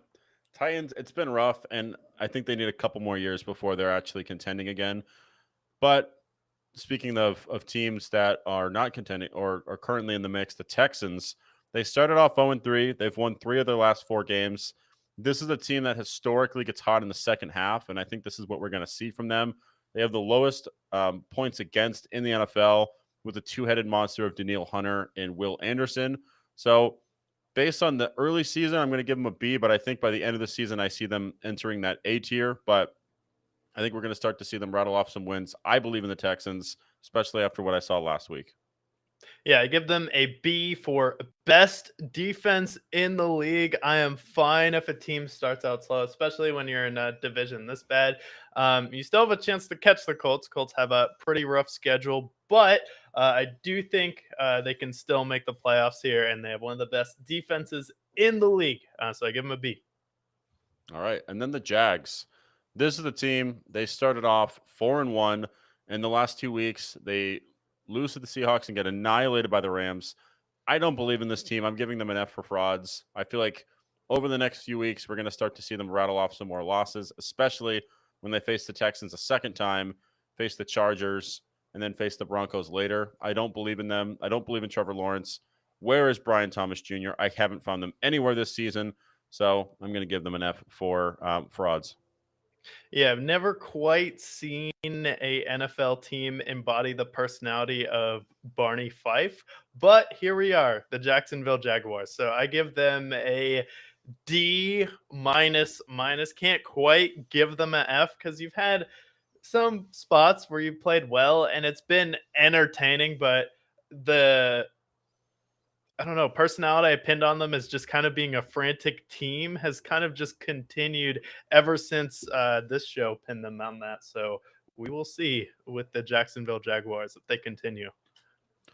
Then we have the Colts. And the Colts, biggest surprise team in the NFL. They have the 1 seed if the season ended today. They're 7-1. Jonathan Taylor in the MVP conversation. Daniel Jones in the comeback player of the year conversation.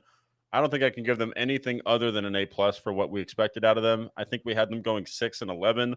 We were wrong. Rare moment for the Brickyard, but it's all right, guys. We're honest. 7-1. I think they can continue to still be good, especially with that defense and especially with what Jonathan Taylor's doing. A+ for the Colts.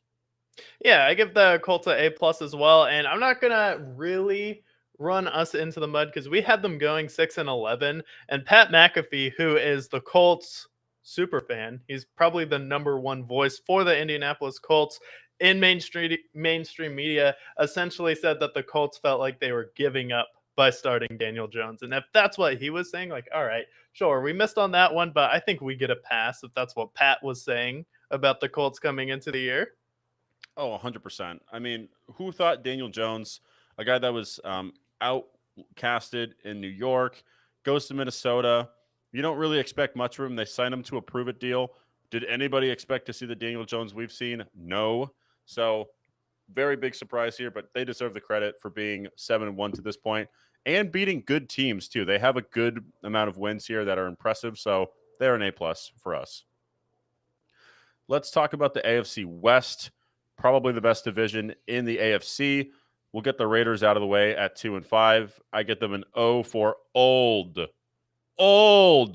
The oldest head coach in the NFL history. And then Ashton Genty hasn't been the Ashton Genty that he was at Boise State. You have Geno Smith leading the league in interceptions. Brock Bowers has been hurt. O for old.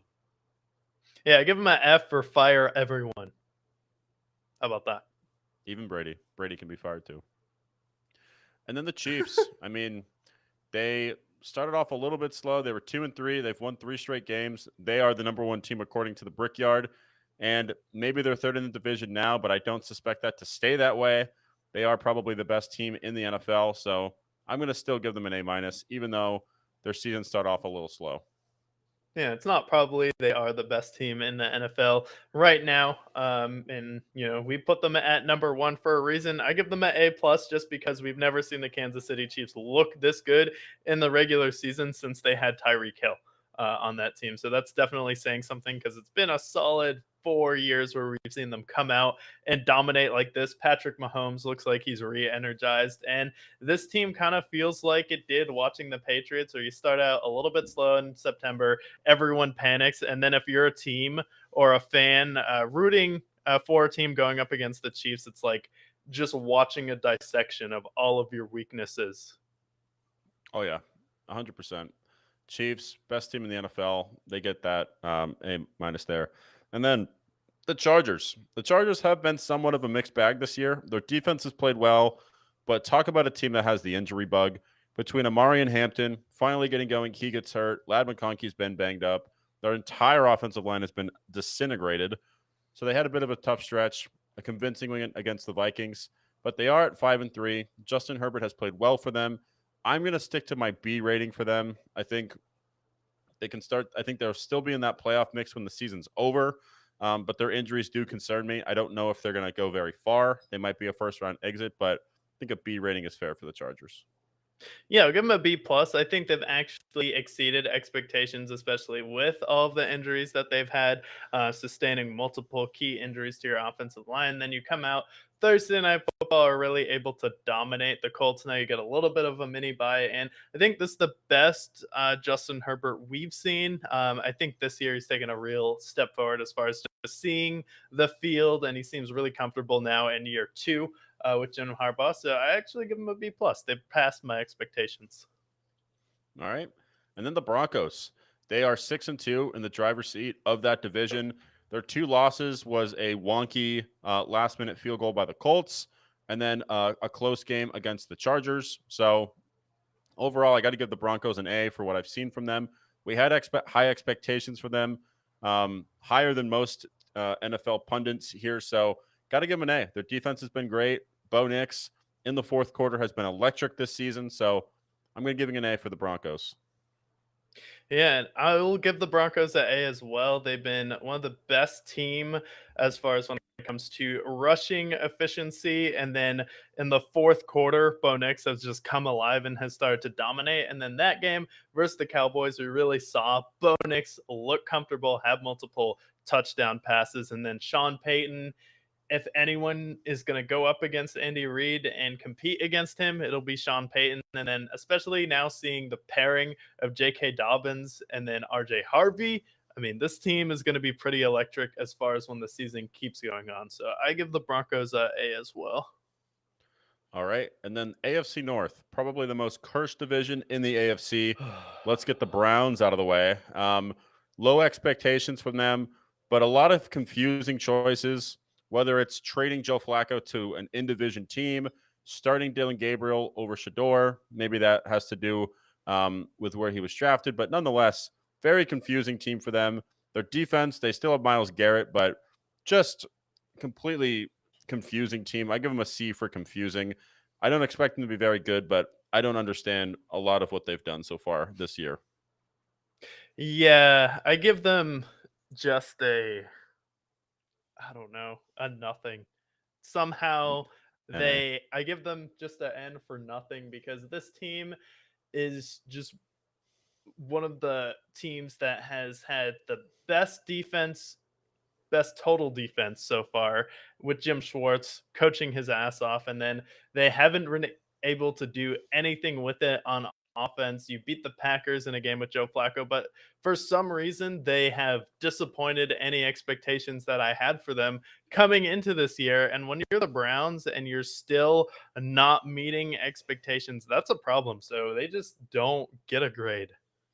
They don't deserve a grade. And then the Ravens. This team, we had Super Bowl aspirations for them, or at least to be in that bubble with the Chiefs and Bills.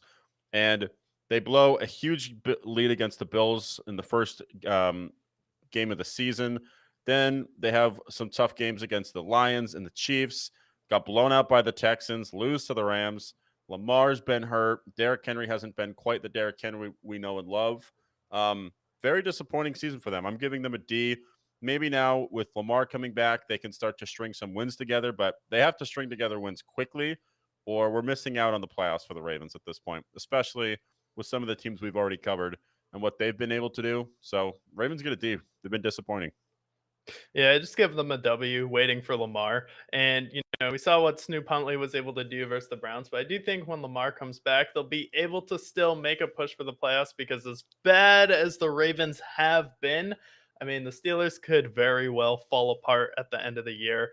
Aaron Rodgers is number 3 in touchdowns. How long is that going to continue for? And then the Bengals, we just don't know. They're the first team to lose to Justin Fields after scoring more than 21 points. So, all right. Bob Gino, very much critical of Baker Mayfield in the comments. Baker Mayfield is lazy, says Bob Gino. Also saying he can't score unless he has to. Very wild take from Bob Gino, but we respect your presence here. Make sure to like and subscribe. As we go to the Bengals, who their offense has been anemic. Their offense was anemic when they lost Joe Burrow. We had a 48-10 loss to the Vikings, a 28-3 loss to the Broncos. Started to wake up a little bit with the other games moving forward, but you're 3-5. You started slow. Your offense now is getting into gear, but now your defense can't stop a nosebleed. For me, I'm still giving you a D. Can you wake up in September for once in your life? I understand Joe Burrow's out, but this team I still feel like is underperforming despite the fact that he's not in there with Joe Flacco. So they still get a D for disappointing. yeah, I will give them a C. And I think what did save them was that they were semi awake in September, where they beat the Browns with Joe Burrow and they were able to win against the Jacksonville Jaguars in the game Joe Burrow went down. So the fact that you get those 2 wins early, and now the Steelers have a tough schedule in front of them. So do still think they can make the playoffs when Joe Burrow comes back. So I give them a C. I still think they're afloat right now. All right. And we finish with the Steelers. They are 4-3. They've lost 2 consecutive games. Blew a game against the Bengals, and then the Packers took care of their own. Probably should have lost that game against the Patriots had the Patriots not had 5 fumbles in that game. I don't know where to put the Steelers. For once in my life, the offense is not the problem. It's their defense that's been the problem. Giving up 30 points in 4 games this year, pretty inexcusable for Mike Tomlin's defenses historically. So for me, I'm giving them a C. I feel like their rating should be better. But ultimately, this is your opportunity to win the division with Joe Burrow and Lamar Jackson out. And I feel like they still have yet to grasp and really lock into this team. For a team that went out and signed DK Metcalf and signed Aaron Rodgers, I feel like this team should have a better record right now. Yeah, and they have some tough losses on there, especially specifically to Seattle. That one was a pretty rough one. Then the Thursday night loss to the Bengals, but Aaron Rodgers is 3rd in the NFL as far as when it comes to passing touchdowns. So you definitely like that for Pittsburgh, but I just give them a C plus. You're doing everything you need to do, but your secondary just can't keep up anymore. It's too old. Maybe Kyle Duggar can fill that, but I don't think he will. But Steelers, they have a 0-point differential. I don't know if I trust them down the stretch. So, yeah, the Steelers, I don't trust them. And then the Jets getting their first win of the season. They started off 0-7, and I give them a J for Jesus because that is the only person that can save the Jets from a completely anemic season. Justin Fields, 3 games below 50 passing yards. That's not ideal. Only team that can save this is Jesus, and maybe Jesus is available in the draft. I haven't seen him in the mock drafts yet, but maybe he can save you. But otherwise, yeah, Jets, it's a lost cause. Yeah, I mean, this guy, he gives them a J for Jesus. I don't think anyone can compete with Jesus. Who am I to? So I will also go with Jesus because, frankly, he's the best. All right, Jesus, very cool guy. Big fan of the show as well. He loves the Brickyard, and he subscribes. So if you're watching, make sure to subscribe just like Jesus did. Then we have the Dolphins. Oh my God, the Dolphins. They are 2-6, one of the most disappointing teams this year. They started off the season getting crushed by the Colts, get crushed by the Patriots, the Bills, and they've had some pretty bad losses. They get crushed by the Browns as well. Mike McDaniels is most likely to be fired. I don't know if F is even the right score for them. Maybe F for frauds, but you lose Tyreek Hill, and this team has just been completely abysmal since. So F, I have to give them an F because I can't think of a more clever grade. I give them an E because not only have they been exposed this season, they are exposing the teams that are frauds this season when they go out there and dominate them. So I give them an E for the exposers. They've been exposed and they're out there exposing other people. Do with that as you will. All right. Then we have the Bills, who were front runners to start the season. They had a big comeback against the Ravens. They beat the Jets. They beat the Dolphins. They beat the Saints. Lose to the Patriots on primetime. Not a good way to start that relationship with Drake May. Then you lose to the Falcons in a very strange primetime game. Then you blow out the Panthers. Your 5 wins are against teams that have a losing record and will not make the playoffs. So can I criticize them for being 5-2? Yes, I can. You should have beaten the Patriots and the Falcons. As far as I'm concerned, you're a good enough team, but I don't believe in them. So I'm going to give them a C plus because their defense sucks. Josh Allen has to carry that team. I don't trust their receivers. And it's really just James Cook and Josh Allen. If you can stop one of them, the other guy is middled as well. So I just don't trust this team moving forward. I give them a C plus. Yeah, I give them an F because what the hell, man? Vegas told me this team was going to be undefeated. I mean, coming into the year, you were favored in every single game, and then you're 2-5 versus the spread. What is that about? And then you not only beat Baltimore, which is now proving to have one of the worst defenses in the league, you beat Miami, you beat the Saints, and then you beat the Panthers, and then was it the Jets too? Yeah, the Jets. And then now you're already behind against the Patriots. And then how about you blew your entire Super Bowl window? Great. Now you're not even the best team in your division anymore. You get an F.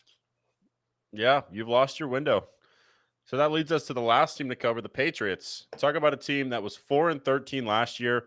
You get Mike Vrabel, you sign a bunch of players on defense, you go out and get Stephon Diggs, and outside of a couple of lost opportunities against the Raiders and Steelers, this team has beaten everybody in front of them. In the last 2 weeks, they've blown out the Titans and Browns. They have to get an A+. They're one of the biggest surprise teams in the NFL, and Drake May is an MVP candidate. What else besides an A+ do the Patriots deserve? Yeah. A for awards because you might get most improved player, potentially comeback player of the year with Stephon Diggs coming back from injury. And then you have, he actually came back from something other than Daniel Jones, who came back just from sucking. He actually came back from an injury. And then Mike Vrabel potentially could win defensive player of the year. And then you could have Drake May in the running for Offensive Player of the Year, potentially Kayshon Boutte for Most Improved Player this year. I don't even, is that an NFL award, just the NBA? But he should win it. Oh, yeah. Yeah, Patriots, they've been the biggest surprise in the NFL outside of maybe the Colts. They look like a wagon. They've won 5 straight games. They're the hottest team in the NFL. And now we have Drake May in the MVP conversation, 4th in MVP odds, which is a good way to segue into the mid-season awards. But we have given our grades for all teams through the first 8 weeks of the season. Make sure to check us out. powerhouse of a show so far, and we still have a lot more to cover here, going over our mid-season awards and previewing all the other games. So definitely a huge show here, and let's start out kind of just going over the coach of the year so far. In your mind, who do you think has had the best performance as far as a head coach? I know we have like Shane Steichen, Todd Bowles doing an incredible job as well, Dan Campbell. But who is your early coach of the year? It's probably not the sexiest pick, but and it's probably a pretty obvious one, but the fact that the 4-13 Patriots have already beat their win total from last year and they're on a 5-game winning streak, this team has automatically returned back the clock from what we saw in the 2000s Patriots. Um, so I have to give it to them. The fact that they turned around what was one of the worst teams in the league, and now they look like they could potentially be the 1 seed or at least would be the division winners. The complete overhaul for this team. You have Drake May in the MVP conversation. Their defense is playing great. You're turning back the clock with Stephon Diggs. I got to give it to Mike Vrabel so far. Yeah, Mike Vrabel, that's definitely a good pick. For me, I have to go with Todd Bowles, especially with this Tampa Bay Buccaneers team dealing with so many injuries. He's also gotten 2 offensive coordinators hired, which I think is a big deal, especially for him. And then just being able to keep the team afloat, keep the team focused. And now you're carrying on the mantle from Bruce Arians and Tom Brady and continuing to just remain at the top of your division. And I think it's really impressive what Tampa has done this year, especially with all of the injuries that they've endured. And they've been a legitimate, just favorite, solid playoff team that could potentially mess around and make it to a Super Bowl if they're healthy. Yeah, I would agree. Other teams I would shout out, like we talked about Shane Steichen a little bit, 7-1, exceeding expectations. That guy definitely deserves some Coach of the Year votes. And then we had talked about it when we previewed the Lions' grades, but Dan Campbell, with his entire head coaching staff, basically going to other teams, whether it be the Jets or Bears, they've been exceptional. Hasn't missed a beat. Their offense is still exceptional. And I think just the fact that he's missed out on so many other Coach of the Year awards when he's been able to turn around what this Lions franchise has become, becoming what was the perpetual losers into a perennial playoff team. So I think if you're going to give a guy an award retrospectively, I think Dan Campbell also deserves some votes. Yeah, no, I definitely agree. Dan Campbell is also my number 2. So if we're using ranked choice voting, then he would be the coach of the year. Yeah. So Coach of the Year. Now, MVP is a little tricky because I think there's definitely some guys deserving already, whether it's Mahomes, whether it's Drake May, or whoever. My early MVP favorite, just because of the way he's elevated this team to new heights, what I didn't believe to be. We haven't seen a running back win since Adrian Peterson, but I think it's Jonathan Taylor. He's on pace to have over 2,200 scrimmage yards. He already has 13 touchdowns. He could have potentially LT numbers, who got some MVP votes when he had his year in 2006. He is single-handedly carrying this Colts team. And Daniel Jones has played great. I'll give credit to him, but really, he's been the catalyst of that offense, scoring three consecutive games with 3 straight touchdowns. I feel like he's got to be the MVP in my mind. Yeah, I mean, he's averaging almost 6 yards a carry at this point. So you give him the ball twice and then you're getting a first down. If you're Daniel Jones, that makes your job so much easier. And he definitely is the most valuable player for the Colts, because if Jonathan Taylor goes down, this would be a very different team. And you're potentially seeing a 6-1 team fall to 4-3, or potentially you're 500. So I definitely agree with it. We had our finger on that pulse last week, and now everyone in the NFL caught up to this show, and they're putting Jonathan Taylor in that conversation. And I am just sick of seeing quarterbacks win the MVP year in and year out. So I do definitely think that Jonathan Taylor is the most valuable player. Yeah, I mean, another person I would put below him, just barely, is Drake May. Mahomes has had a great season, but I feel like there's going to be voter fatigue. So if I'm making my prediction based on that, Jonathan Taylor and Drake May have the narrative that you would want. Drake May, he's leading the league in completion percentage. He's 4th in passing. He's 15 touchdowns, 2 picks. Like, he's played exceptional, and he's made the Patriots from a dumpster fire organization for the last 3 years to being right there in the mix. So I feel like it's got to be Jonathan Taylor or Drake May. Yeah, and Mahomes might not even win his division, so we'll see. Yeah. But MVP, are you also leaning Jonathan Taylor for MVP? Yeah, Jonathan Taylor would be my MVP right now. Number two, I would definitely put Drake May up there, especially with the expectations for this team. He's in year two.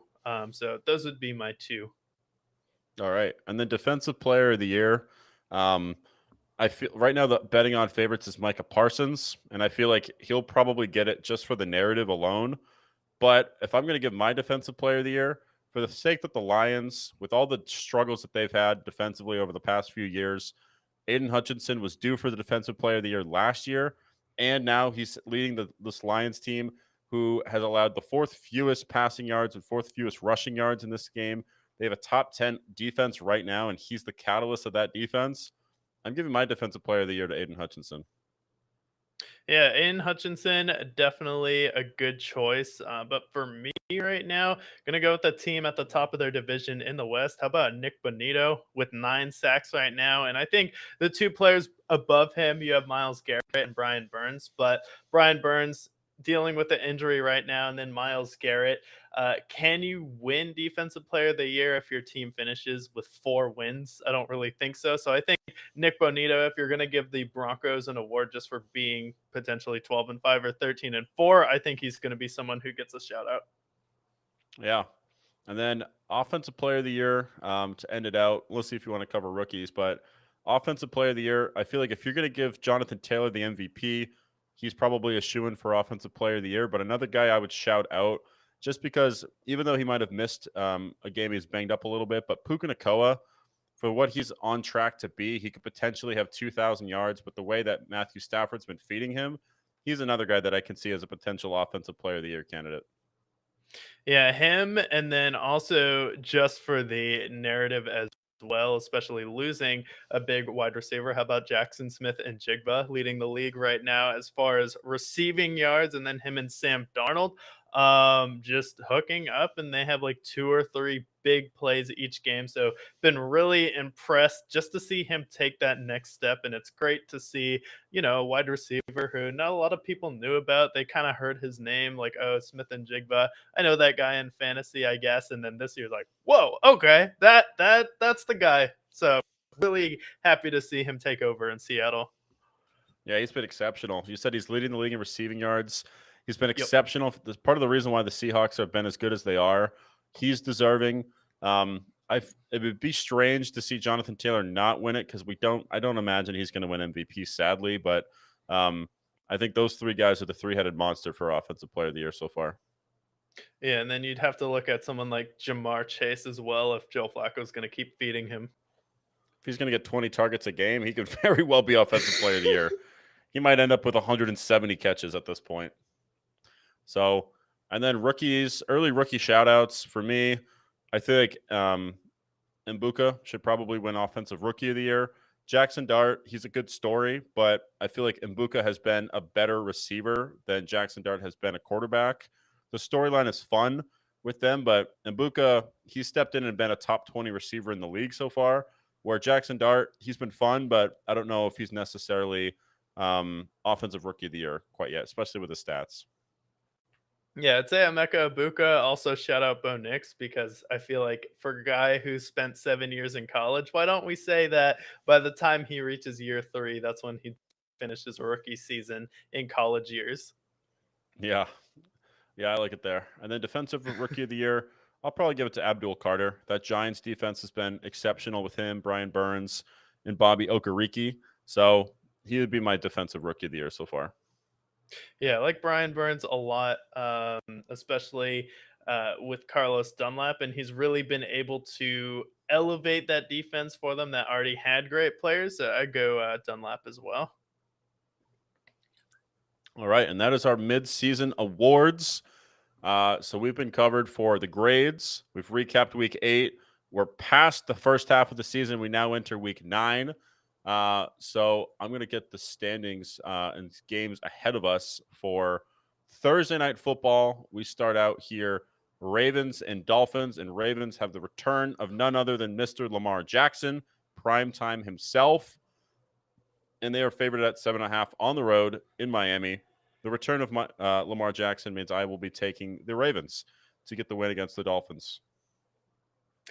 Yeah, I'll take the Ravens as well, but I do think this is going to be a good game, especially with the Ravens defense being a little bit shaky. So I do think we'll have Jalen Waddle show out a little bit, but with Lamar coming back, definitely have the Ravens winning because there's kind of seeing the Steelers fall apart, seeing the Bengals still struggle ahead of them. Like Lamar can put on his cape and carry us to the division again.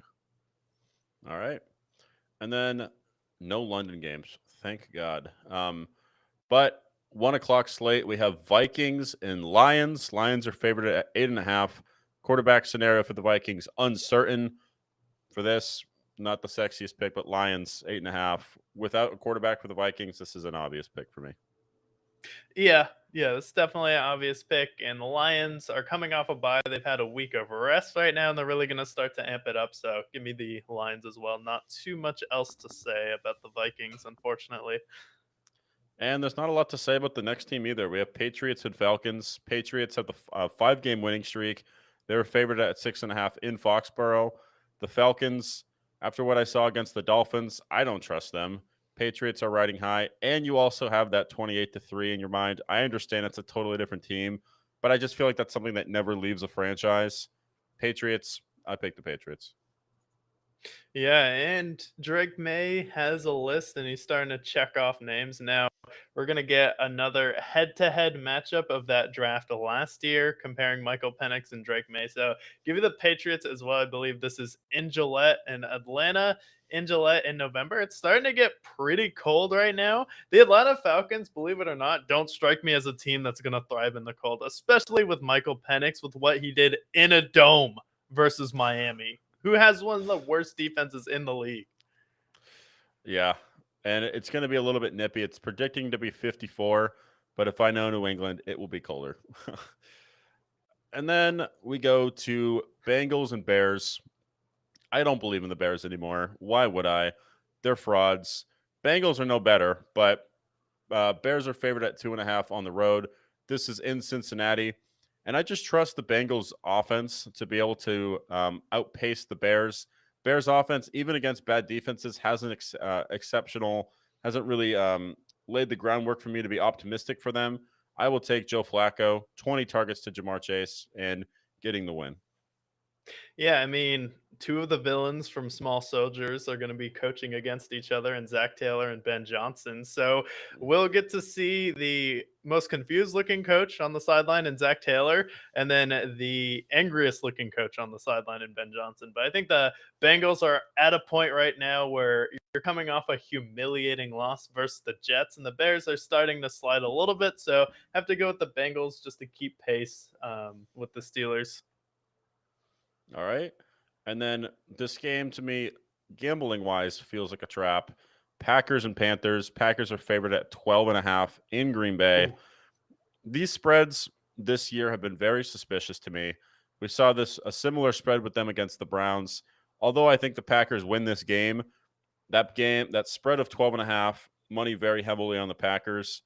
Buyer beware for gambling men out there. I will take the Packers to win, but I'm not touching that spread if I'm a gambling man. Yeah, I'm taking the Packers to win too. I wouldn't touch that spread either, especially with how uninterested the Packers have looked against mediocre teams at times this year. Seems like when they face a team like the Cardinals, they've just had a tough time focusing. Even that Steelers game, they started out slow and it took them a little bit to get going, even though they did finish scoring on 5 straight drives. Yeah, I just feel like the Packers have been playing down to their competition as well. Like what we saw with the Browns, we've seen that with a number of other teams here as well, the Cardinals even. So I just I feel like if you're a gambling man, maybe consider the Panthers plus 12.5. Or they're playing down to the spread is another name for playing down to your competition. I wonder if that happened in the Miami and Atlanta game. Like, huge favorites for Atlanta. They probably had the most money on any team that week. It's not unrealistic for that to be the case, and the way the NFL has been, I'm not surprised. But another big spread here. We have Chargers and Titans. Chargers are favored at 9.5 in Nashville. Titans have not looked great so far this year. Chargers are banged up still, but I still believe after what we saw with them against the Vikings that they should get the win against the Titans. 9.5 point spread. They probably should cover, but again, with Vegas, I'm not trusting it. Chargers get the win. Yeah, big Chargers win here. Not too much to say about Tennessee at this point. Just do something is all I'm hoping for. Yep. And then we got Niners and Giants. Giants, they're on the at home after they had lost Cam Scatterboo for the season. Malik Neighbors is out as well. San Francisco is favorited at 2.5. And I am going to pick the upset here. I do think the Giants, they're going to rattle behind the loss of Cam Scatterboo. Tyron Tracy has been fairly effective for them. The Niners, they are dealing with a lot of injuries. Will this start to catch up for them as they go into a cold climate with New York? I'm going to take the Giants to upset the Niners. Yeah, I'll take the Niners in this one. I think I can understand that upset call, but Cam Scotabo seemed like to be the heart of this team. Saw how it affected Jackson Dart on the sideline, and the Giants have just had a rough stretch as far as when it comes to luck, and it seems like the NFL is just against them at this point. And while the Niners have also been banged up, you just went up against the Texans defense in Houston. It's a pretty brutal matchup, so I think it gets a little bit easier against the Giants. All right. And then one of the most interesting games in the 1 o'clock slate, Colts and Steelers. Steelers have lost 2 consecutive games. Will they fall to their third straight game? The Colts are favored at 3.5 on the road in Pittsburgh. And this is really a telltale sign for both teams. Colts have been good defensively, and Jonathan Taylor has been a complete wrecking ball for him. For some reason, I don't know why, I just have a feeling the Steelers are going to pull this win out. Aaron Rodgers has played very well. Maybe the Steelers could start to make those adjustments now that they've made some additions to their secondary with Kyle Duggar. I will take the Steelers to win. Yeah, I'll take the Colts to win here. Even though they did add Kyle Duggar, I'm just seeing Tucker Kraft get wide open and have 131 yards after the catch, which is, I don't know, third most in NFL history against the Steelers. I saw the Bengals absolutely tear you up. So, what do I think Tyler Warren, Michael Pittman, Josh Downs, Alec Pearson, Jonathan Taylor are going to do to you? Nothing nice. So, I will take the Colts in this one. All right. Last 1 o'clock slate game, we have Broncos and Texans. Over under of 39.5. Not a lot of points expected in this game. No. And with the way the Texans defense has played, they're really stepping up. They're still in that division conversation. So I'll take the Texans to take the win against the Broncos at home. And not the prettiest of wins, but a win is a win in the NFL. Is either team going to score before the fourth quarter in this game? Nope. I mean, tune in at 3 o'clock Eastern time for this game, because that's when the game is actually going to start. I mean, my God, you have the Broncos defense, who has been exceptional with Nick Bonito, and then you have the Texans defense with Will Anderson Jr., who has looked like one of the best defenses in the league. I will take the Broncos just because I do like the combination of J.K. Dobbins and Harvey. I think they're just a more legitimate offense at this point and a better all-around team. All right. So you have the Broncos, I have the Texans. We enter the 4 o'clock slate, and it is what you would expect it to be. Jags and Raiders. Jags are favored at 3.5, coming off of a bye. And I don't know if I can trust the Raiders. We do have the return of Brock Bowers potentially, which might give them a little bit of juice, but I will take the Jags. And covering the spread, I think it's probably a 28-24 type of game. I'll take the Jags in this case. Yeah, big game for Ashton Genty and Brock Bowers. So I'll go with the Raiders to get the upset. The Jaguars have been kind of similar to the Chicago Bears, where sure they did look good at times in the early part of the season, but I do think they're a product of just being a good early October quarter 2 team. So I do think that the Raiders come out, and I think they actually have more talent on offense, believe it or not. All right. Yeah, Raiders definitely have more firepower. I can agree with that. And then we have Rams and Saints. Rams are favored at 13.5. We have the premiere of Tyler Shaw. Another game that I don't know if I trust the spread on. That's a very high spread. And I have a feeling the Saints are going to cover this game, but I'm not going to waste too much time. Rams should get the win. Take it easy on them.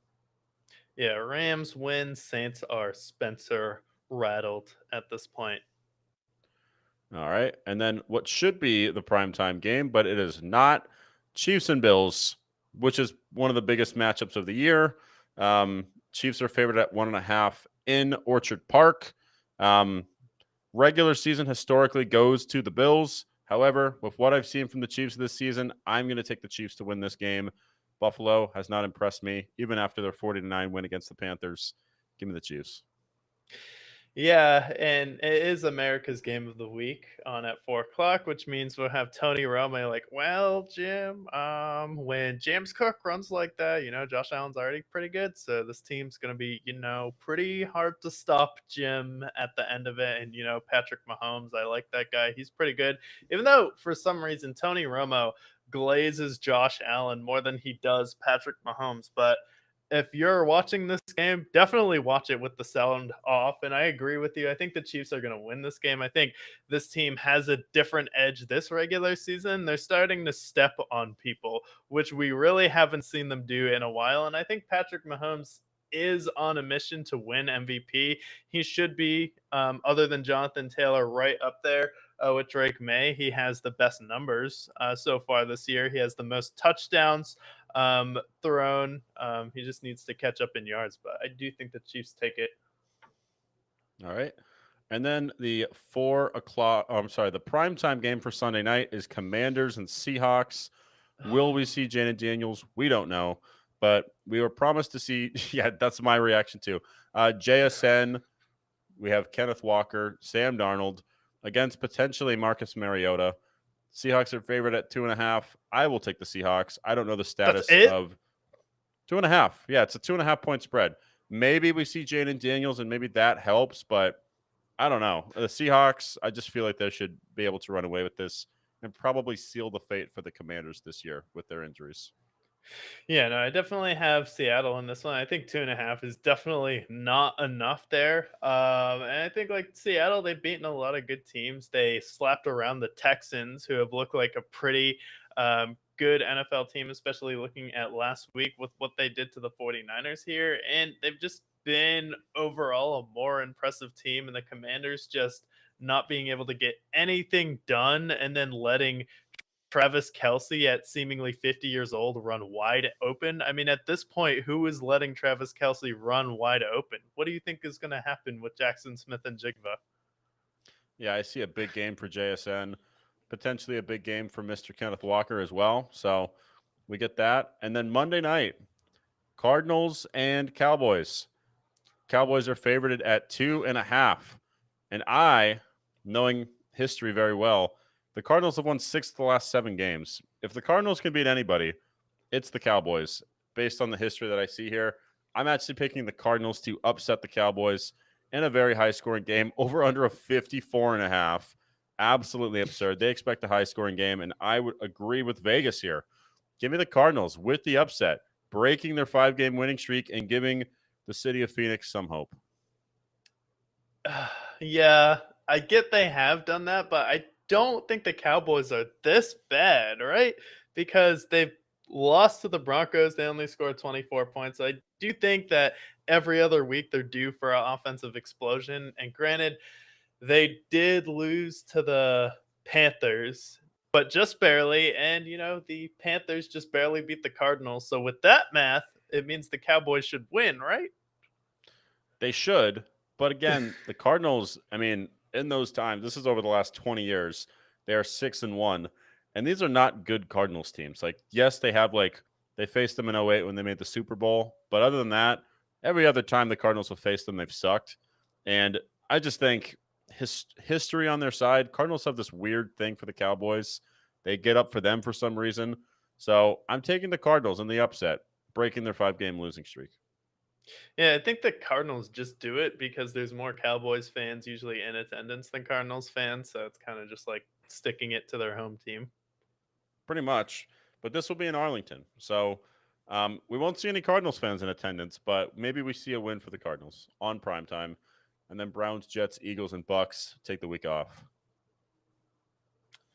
But But we have been recapped and previewed. We've been previewed, and we recapped the entire first half of the NFL season, gave all of our Q2 grades, gave our mid-season awards, and then typically we have you react to something. Typically it's a list of some kind, but this week, how about we react to legal indictments, shall we?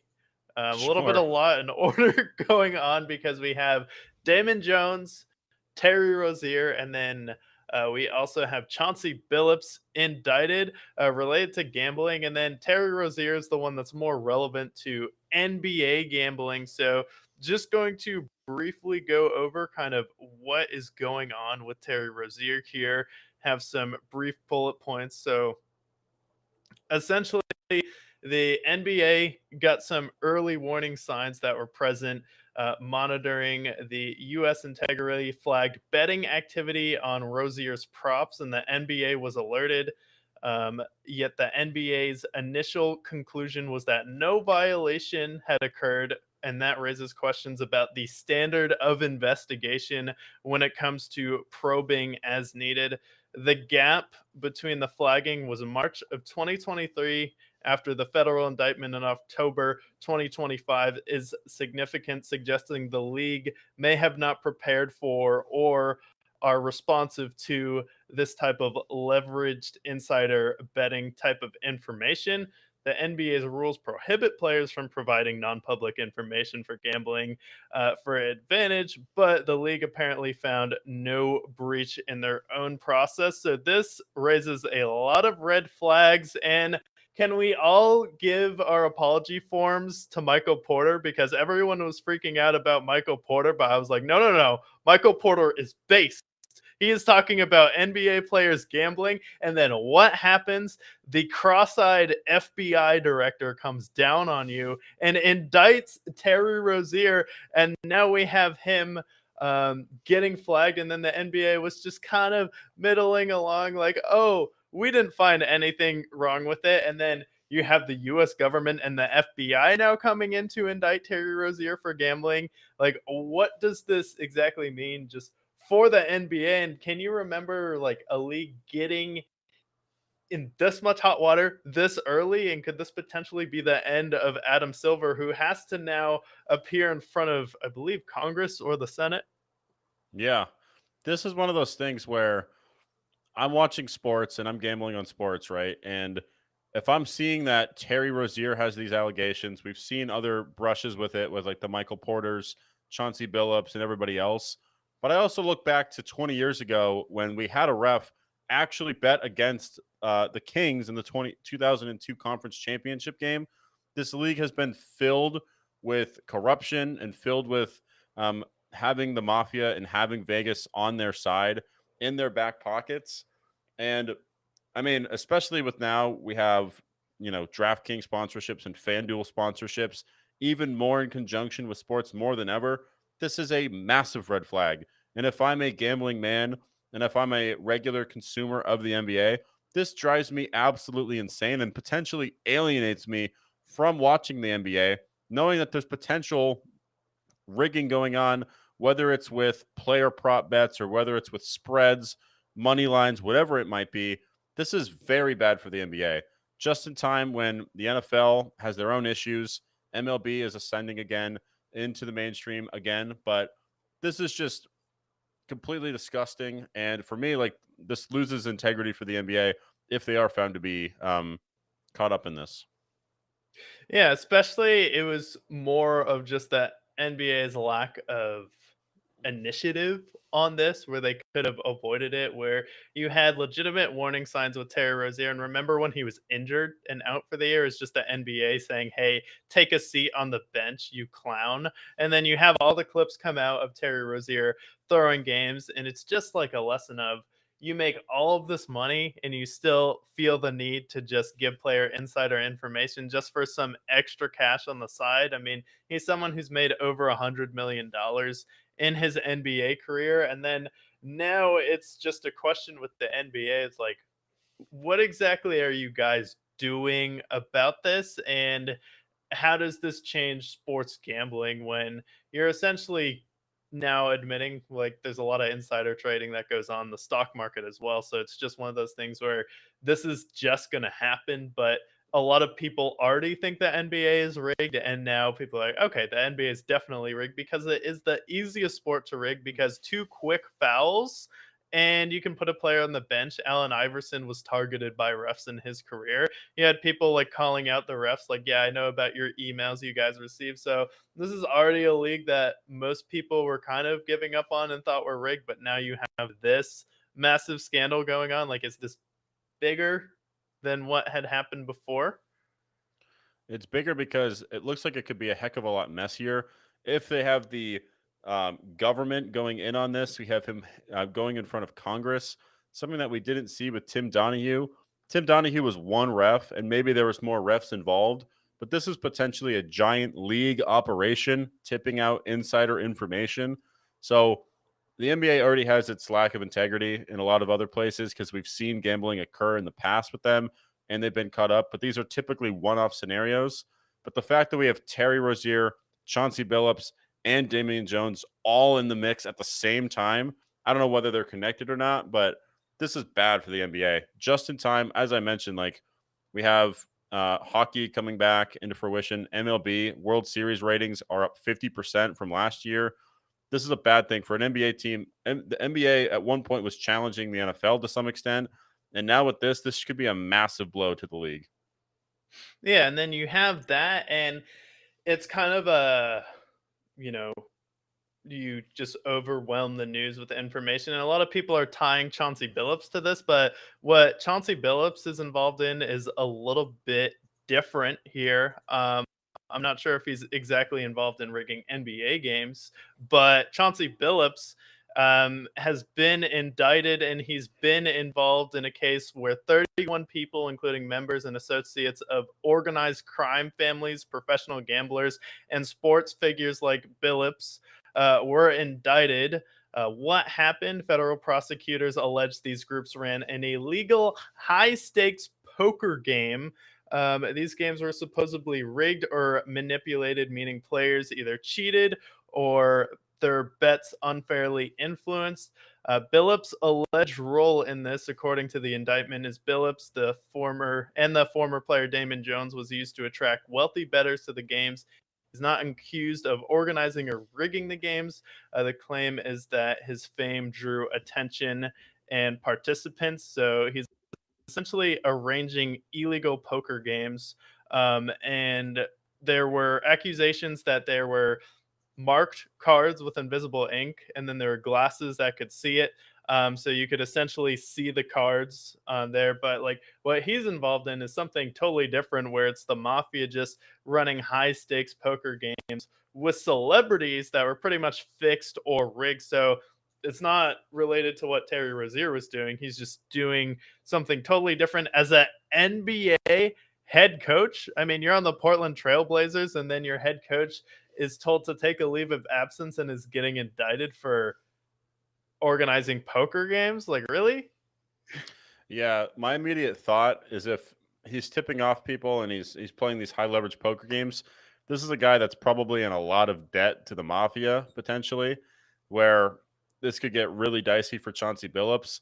But this is also something a guy who just got inducted into the Hall of Fame last year could be removed from the Hall of Fame after everything he's done on the court, with the Pistons and everybody else.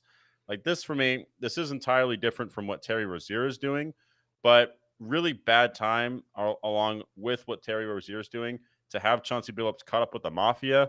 It's just bad optics for him, bad optics for the NBA, and this could affect Chauncey Billups' legacy as a Hall of Fame player.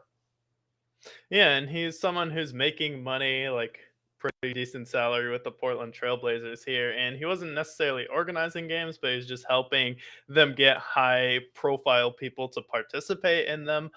So maybe he can reduce the charges if he goes for a plea deal. But if you're involved and you're going up into a plea deal against the mafia, is that something you really wanna is that something you really want to involve yourself in, or do you have to kind of take the maximum sentence if you're him? Because I don't think he's gonna snitch. I don't think he's going to snitch. And now you're talking about like the safety of your family at this point. You have the safety of your own life potentially when you get caught up with the mafia. This is a dicey situation that I don't know how Chauncey Billups got into this scenario, but something tells me it has to do with potentially debt to the mafia. But it's just a bad situation to be caught up in. I'd like to know more about the story with Chauncey Billups, but this is just bad optics all around for everyone involved. Yeah, it kind of reminds me of that movie, Molly's Game.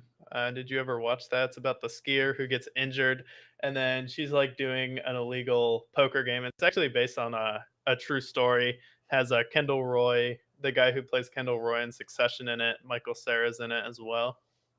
I haven't seen it, but it seems like it's similar to what he's getting caught up in right now. But that is pretty much the news. So NBA off to a explosive start on night one. We had everyone talking about, oh my god, the broadcast looks amazing, and then everyone started talking about the NBA is rigged. Terry Rozier is getting indicted for gambling, and now Chauncey Billups is involved with the mafia. So never a dull moment in sports, and we covered the NBA there. But other than that, have you watched anything or have you listened to anything interesting this week? Yeah, so I was in Sedona with the family, and my sister was very big on watching the show Shrinking. It's on Apple TV. It has Jason Segel is in it, and then a pretty decent cast overall. They have I got to pull up the cast in front of me, but they have Harrison Ford as the dad in there as well. But he's essentially a psychiatrist who decides instead of just having them speak on their behalf, that he's going to start to have a more hands-on approach as a shrink. So, for example, one of his clients is a very angry guy, like going out of jail often. So he decides, like, okay, let's get this guy boxing. Let's get this guy to release his anger. He tells this girl that he's seeing to, well, who's like seeing him as a therapist, to break up and divorce her husband because he sucks. So then the husband goes to his soccer game that he's watching for his daughter and just beats the shit out of him, basically. But it's really funny. I really enjoyed it. I haven't finished it quite yet, but I got through like 2.5 seasons watching it in Sedona. It looks like there's a season 3 coming out in January, but really fun show. I love Harrison Ford. I love Jason Segel. So really, I've been enjoying watching that so far. And that's Jason Segel from Freaks and Geeks. Yeah, yeah, I he's don't the think. main host. He kind of reminds me of Devin. You know Devin. Yeah. So like he's just a guy that's consistently crashing out in front of his clients, and it's just really funny because I just kind of see my buddy Devin in there. And then you have like Harrison Ford in there, who's funny. He ends up Harrison Ford has some sort of ailment. I don't know if it's like dementia or something, but they give him like this. His neighbor gives him like these gummies, and he thinks that they're just supposed to be for like back pain, but it ends up just being edibles. So then he goes to this party and he's just baked off of his ass. Just like this 80-year-old man is just baked off his ass. So really funny show. I'd highly recommend. That sounds good. Yeah, I definitely need like a funny show. I haven't seen Jason Segel in anything recently. Like I can't think of like too many things that I've seen him in a while. So it's good that he's kind of working again. But that Yeah, definitely sounds like a funny show. yeah, I would recommend it. But what have you been watching?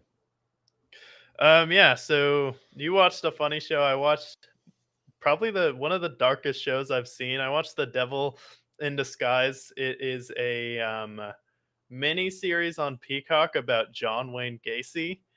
And John Wayne Gacy is a serial killer from Chicago with 33 confirmed murders, but it may be a lot higher than that. Somewhere, some people estimate 50 to 60. And essentially, the show starts out um, with his last murder, and then it ends on the first episode with him getting arrested, and then you're just watching this guy like try to defend himself, just the arguments he's had with his lawyer. And what the show does is they start him out kind of as his most normal. You see him where they're trying to just portray him as this normal guy, and then the show uses flashbacks very effectively, where each episode they'll flash back and like highlight one of his victims. They don't include all of them, but this like show has some one of the most intense scenes I've ever seen. By episode 6, you're like, this is some heavy stuff because he's a serial killer, and what he would do is he dresses up as a clown at certain points, which is pretty, just ugh, That'd be especially for spooky. like a Midwestern guy from Chicago. But he had like his own like business, and he would be like, "Oh yeah, I'm trying to pay like young guys $5 an hour," which in the '70s was pretty As good. well. So like he's like paying them $5 an hour, and then he like invites them over to his house, and then he just kind of prey on all these young guys in Chicago. Yeah, I've watched a few movies about John Wayne Gacy. He would essentially like hire them to do like either yard work or he would have them do like siding with him, and then he would essentially like bring them back to his house, lure him into their basement, and murder them and stuff them under his basement. So just really gruesome. Is it kind of like the Dahmer show where there's just like really gruesome scenes in there, like similar to the Dahmer show? Is it kind of like more in like that setting, or is it a little less disturbing? No, so it's almost more disturbing because it's like as disturbing as the Jeffrey Dahmer show, but it's all psychological. Like they show some violence, but this isn't a show that glorifies violence. They're just showing you how much of a psychopath this guy is. And then you're following like a big character in the show is his lawyer. And then his lawyer kind of just trying to wrap his head around everything going on, and then it's just really emotional seeing like the victims in this show, and then just seeing how just awful this guy is. So it's like one of the most disturbing shows I've seen. They don't even need to use violence as a crutch. They just kind of use the Hmm. actor who plays him, and he's the one who really shines in it. And this is one of the best shows I've seen. So it's like it's a mini series, so it's not like that big of a commitment. Yeah, it looks like it just came out too, like a week ago. Yeah. So it's like brand new. I'm kind of into serial killer shows. I've watched like a few John Wayne Gacy movies, and they're disturbing. But I think I can get into something like this. Especially, he's just one of those serial killers. Especially with the clown aspect of it, that's just nightmare fuel for anybody, especially during Halloween season. Yeah, and he has like his house has all the clown paintings around it. And in the first episode, like the two detectives are following him around, so he has them over. And the way they figure it out is they can smell the rotting bodies in his basement coming through the air vent in the bathroom. Yeah, disgusting. Yeah, it seems like a pretty fun show. I'll have to check it out, and that's on Peacock. It looks like. Yeah, it's on Peacock, but if you're into serial killer shows, you'll definitely like this one. I'd say like the Jeffrey Dahmer show, like glorifies it a lot, but this one's trying to just go for more of like that emotional, psychological aspect. Okay, because I couldn't finish the Dahmer show. The Dahmer show was a little too gruesome. But I'll have to check this one out, especially with it being brand new at this point. But we got week 8 recapped. We previewed week 9. We gave our mid-season grades and awards. We now know who is the mid-season MVP according to the Brickyard, along with our worst and best top fives according to the Brickyard. Make sure to tune in next Tuesday as we give our reactions to week 9. Most important of all, before we end the show, Stay stay brick. brick.